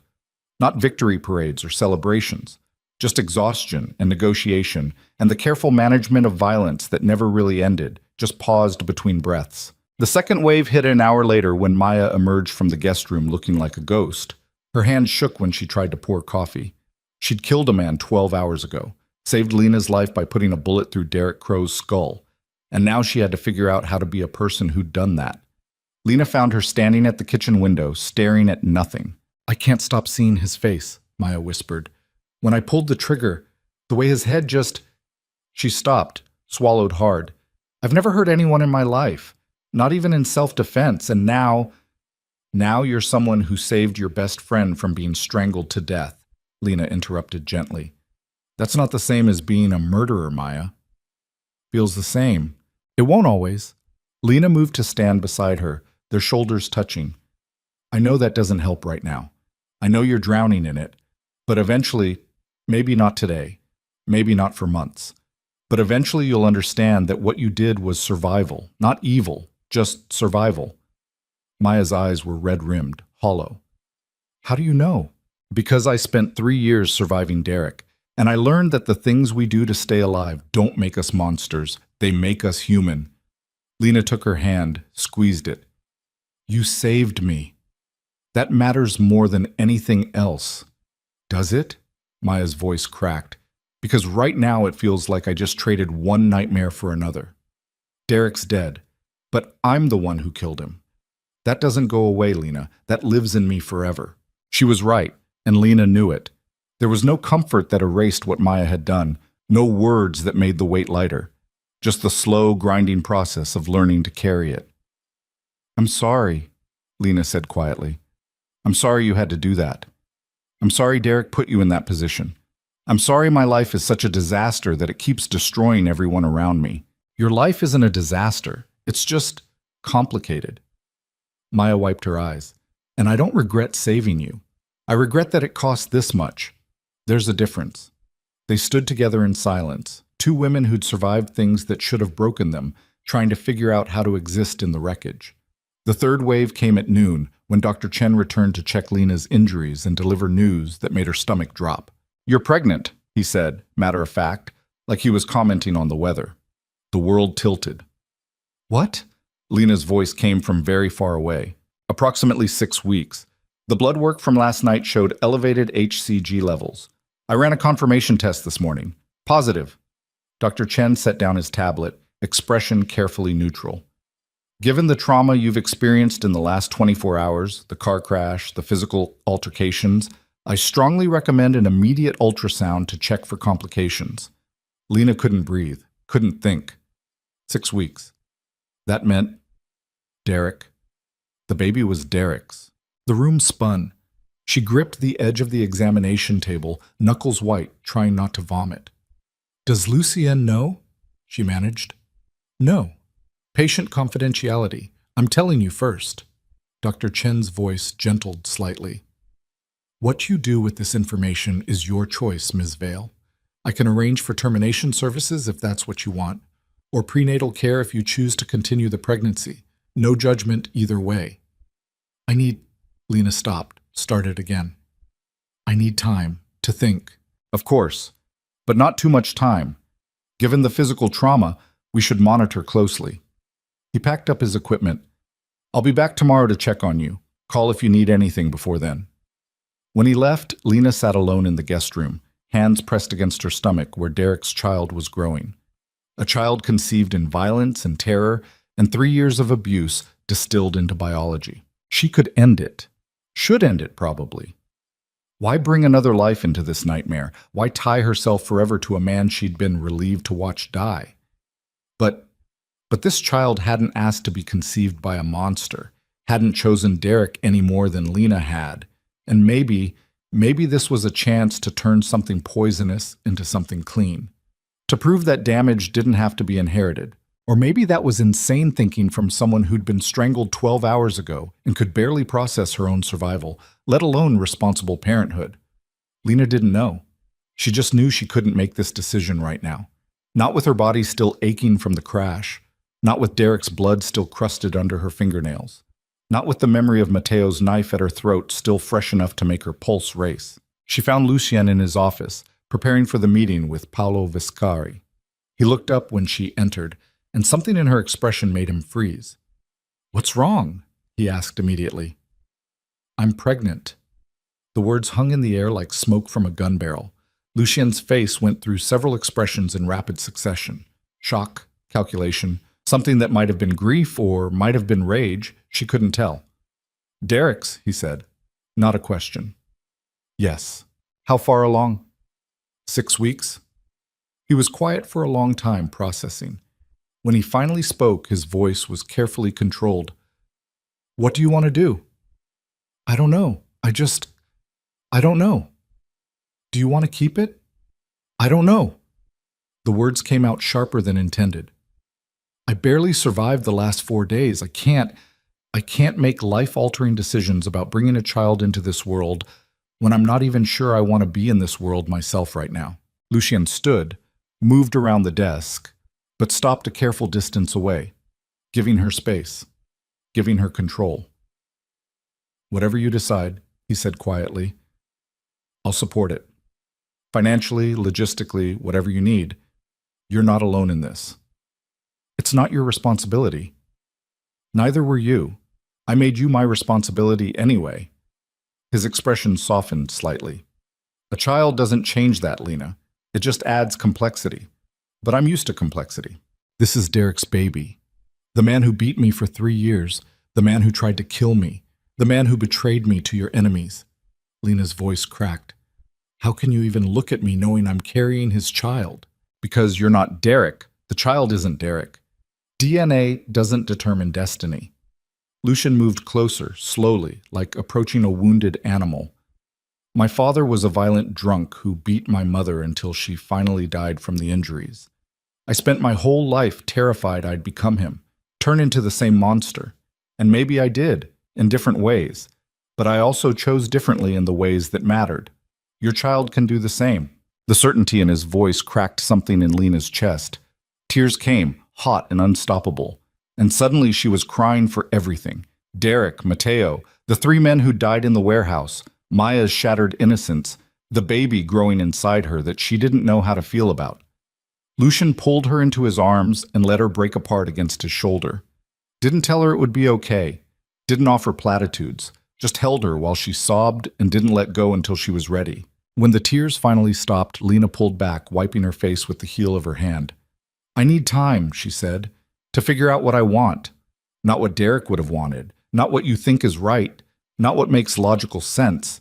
Just what I want. Then take it, as much as you need. Even if I decide to keep it?" Even then, Lucien's dark eyes were serious. "I meant what I said. Whatever you choose, I'll be here. Not as the father, I'd never try to replace or erase Derek's biology, but as someone who cares about you, as someone who wants you to have the life you choose, not the one forced on you." It was the most honest thing anyone had ever said to her. Lena nodded, stepped back, gathered herself. "What time is your meeting with Paolo?" 2 hours. "Can I come?" That surprised him. "Why?" "Because I'm done hiding while men decide my future in rooms I'm not allowed to enter. If Paolo wants concessions, if he wants blood payment, I should be there. I'm part of this whether I like it or not."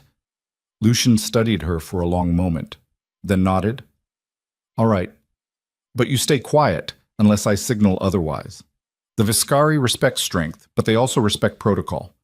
Let me handle the negotiation. Only speak if it serves our position. Understood?" "Understood."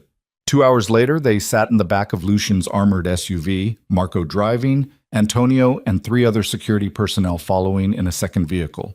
The meeting location was neutral ground, a private room in a restaurant owned by someone with enough power and connections that neither family would dare start violence there. Lena wore clothes Francesca had sent over that morning, a black dress, severe and expensive, that made her look like she belonged in this world instead of just visiting it.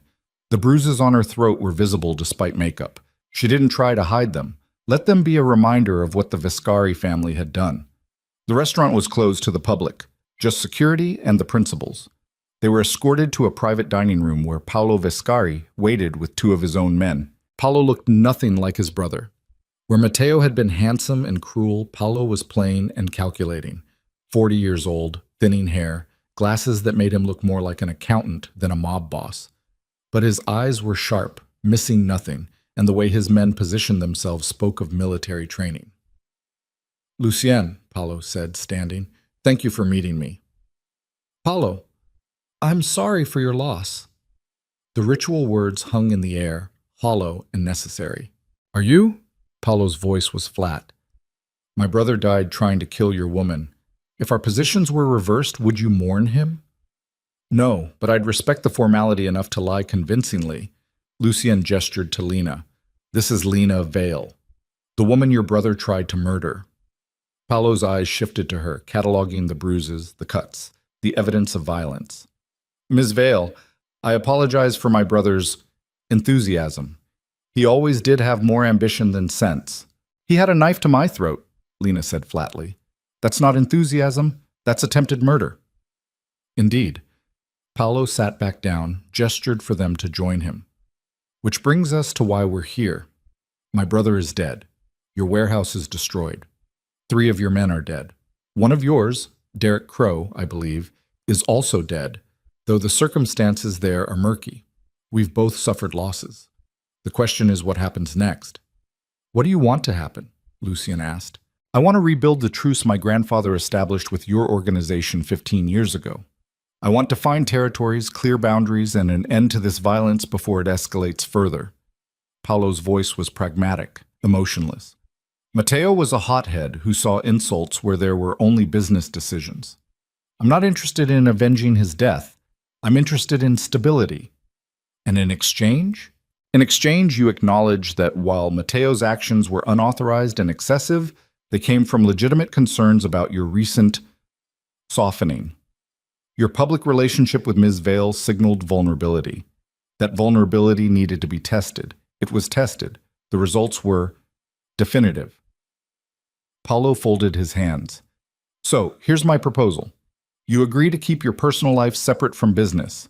No more public displays of protection. No more weakness visible to competitors. And in return, I withdraw all Viscari interest in Ms. Vale. She becomes irrelevant to our operations. Neutral territory. Lena felt Lucien tense beside her. You're asking me to hide her, Lucien said quietly, to pretend she doesn't matter. I'm asking you to stop advertising your vulnerability.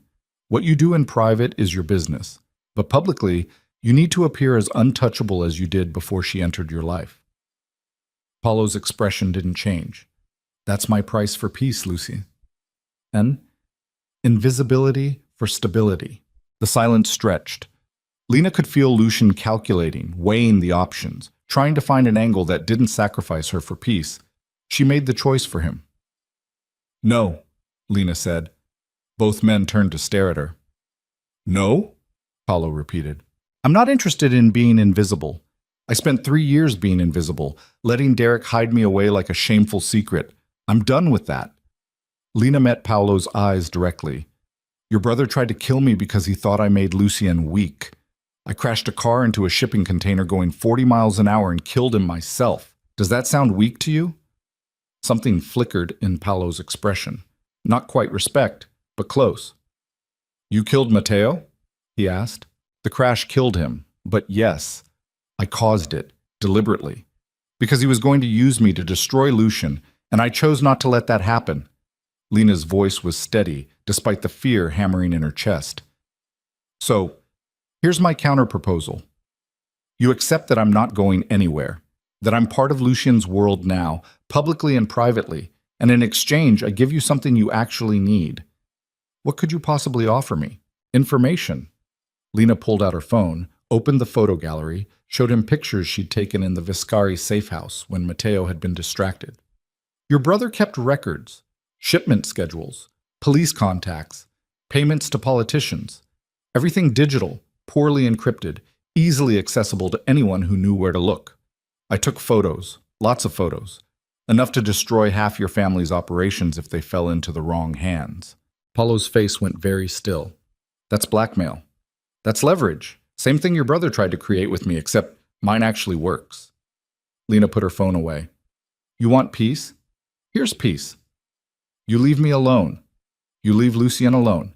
You rebuild your truce and we all pretend the last week never happened. Do that and these photos stay with me. Come after either of us again and they end up with the FBI, the DEA, and every investigative journalist in the city. The room was silent enough to hear the air conditioning hum. Then Paulo started laughing. Not cruel laughter, genuine amusement. You've got balls, Ms. Vale. I'll give you that. He looked at Lucien. Is she always like this? I'm still figuring that out, Lucien said, and there was something in his voice that might have been pride. Paulo considered for a long moment, then nodded. Fine. The truce is rebuilt. You keep your woman visible. I keep my operations discreet. We maintain territories, avoid conflicts, and pretend to be civilized. But understand, if those photos ever surface, if I even suspect you've shared them with anyone, the truce ends permanently. Clear? Clear, Lena said. They shook on it, formal, binding in the way that criminal agreements were binding through mutual threat rather than trust. When they left the restaurant, Lucien didn't speak until they were back in the car, pulling into traffic. Then he turned to her and said, You took photos in the Viscari safe house? No, I was bluffing. Lena met his eyes. But he didn't call it. So now we have a truce built on a lie I sold convincingly enough to matter. Lucien stared at her for 3 full seconds, then started laughing, deep, genuine laughter that she'd never heard from him before. You're terrifying, he said finally. I'm learning from the best. The weeks that followed were strange and domestic in ways Lena had never experienced. She stayed in the penthouse, not because she was hiding, but because leaving felt like moving backward. Maya eventually went back to her apartment with security Lucien arranged, discreet, professional, invisible unless needed. The coffee shop gave her extended leave when they heard about a family emergency. She took it, spending most days in the penthouse with Lena, both of them trying to figure out how to be people who'd survived impossible things. Lena made her decision about the pregnancy on a Tuesday morning, 3 weeks after Derek's death. She was keeping it. Not because she'd forgiven Derek, Not because she thought a baby would fix anything, but because this child was hers, regardless of who the father had been. And she was tired of letting Derek's violence define her choices. Even dead, especially dead, she wouldn't let him take this from her. When she told Lucien, he just nodded and said, "What do you need?" So she told him. A real apartment, not a penthouse fortress. A job, something normal, something that didn't involve violence or criminal empires.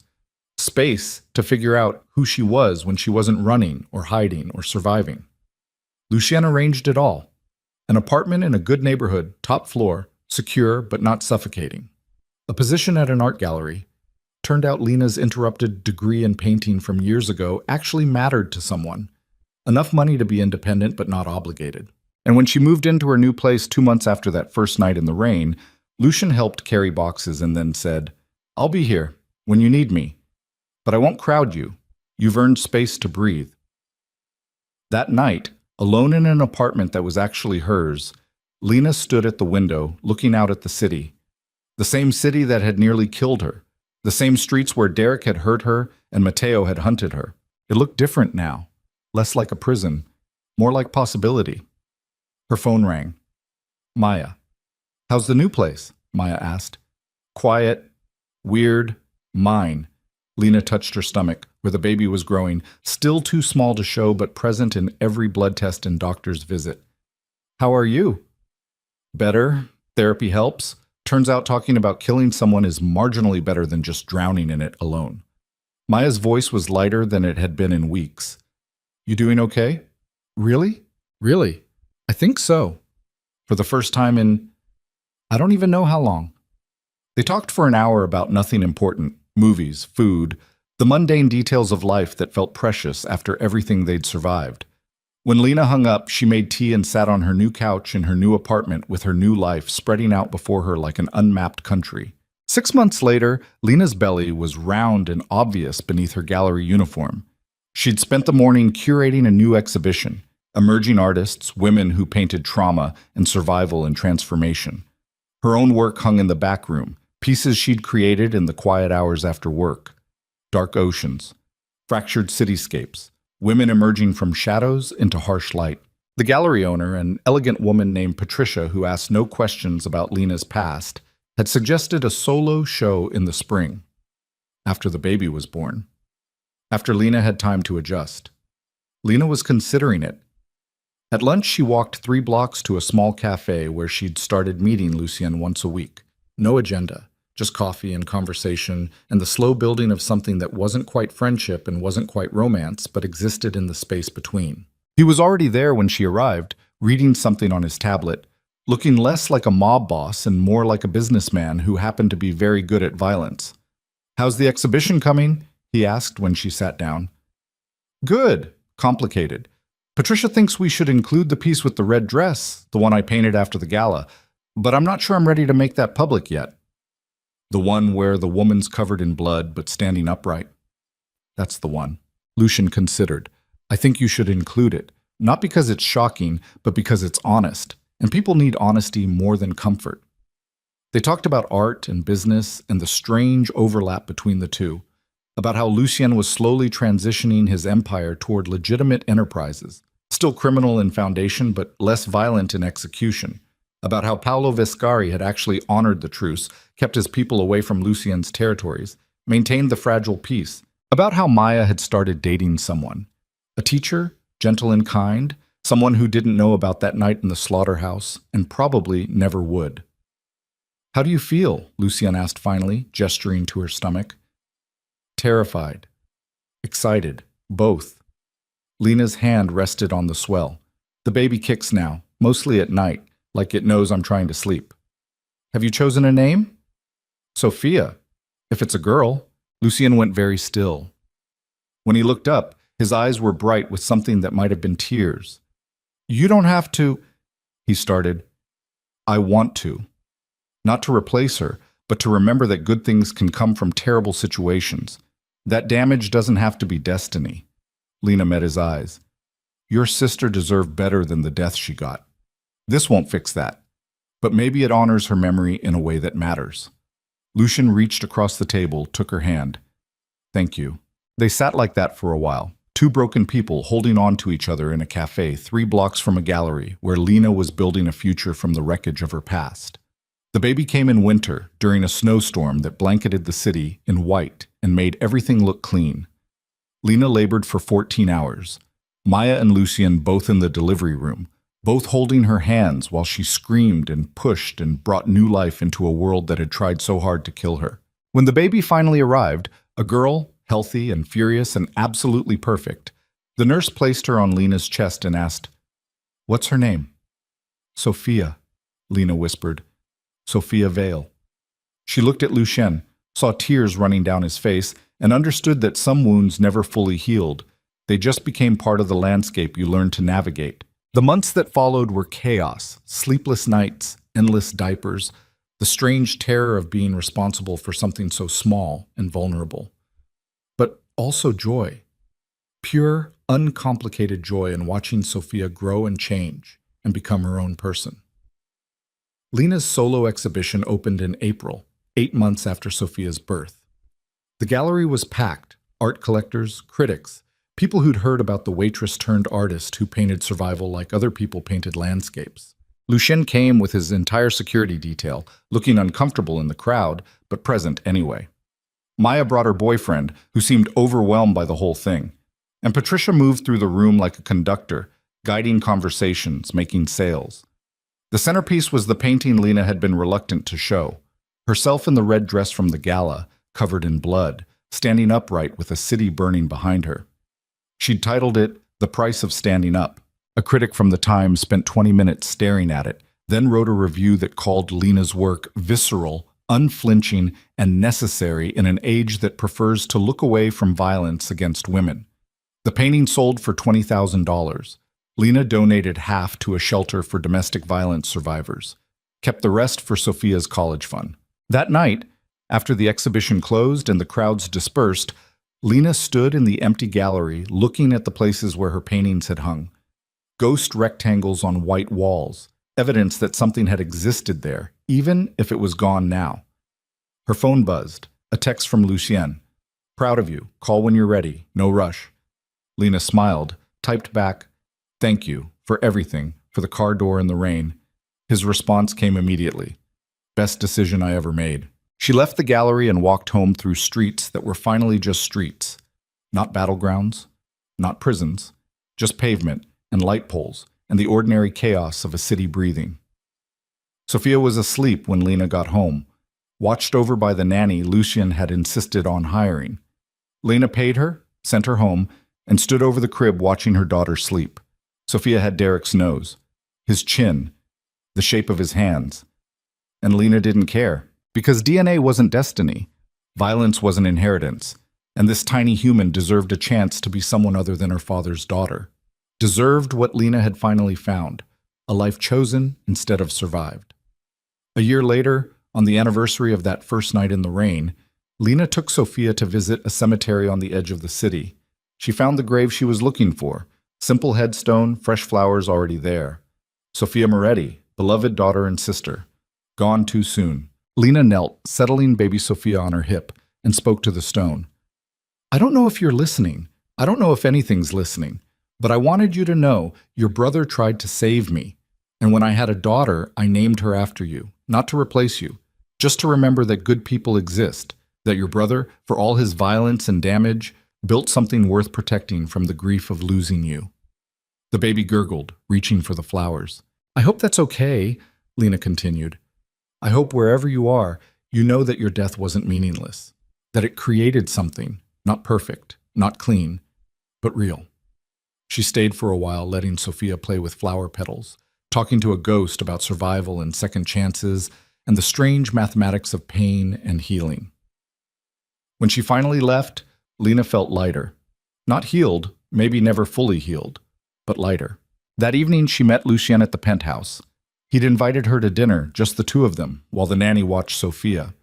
They sat on the roof garden where everything had begun, eating food Lucien had cooked himself. It turned out mob bosses could make excellent risotto, and talking about everything and nothing. "Do you regret it?" Lena asked finally. "Opening that car door?" Lucien considered this question seriously. I regret the violence it caused, the men who died, the danger I put you in, the way it forced you into my world before you were ready." He paused. "But I don't regret saving you. I'd do it again, every time. Even knowing how it turned out? Especially knowing how it turned out." He met her eyes. "You're alive, Lena. You're building a life, raising a daughter, creating art that matters. That's not nothing. That's everything. What about you? What are you building?" "I don't know yet. Something different than what I had before you." Lucien smiled slightly. "You changed me, made me remember that protection can be about saving instead of just controlling, that power used for good is still power, but it tastes different." They sat in comfortable silence as the city sprawled beneath them, endless and cruel and beautiful. "Can I ask you something?" Lena said. "Always." "That first night, in the diner, why did you notice me?" Lucien was quiet for a long time. When he spoke, his voice was soft.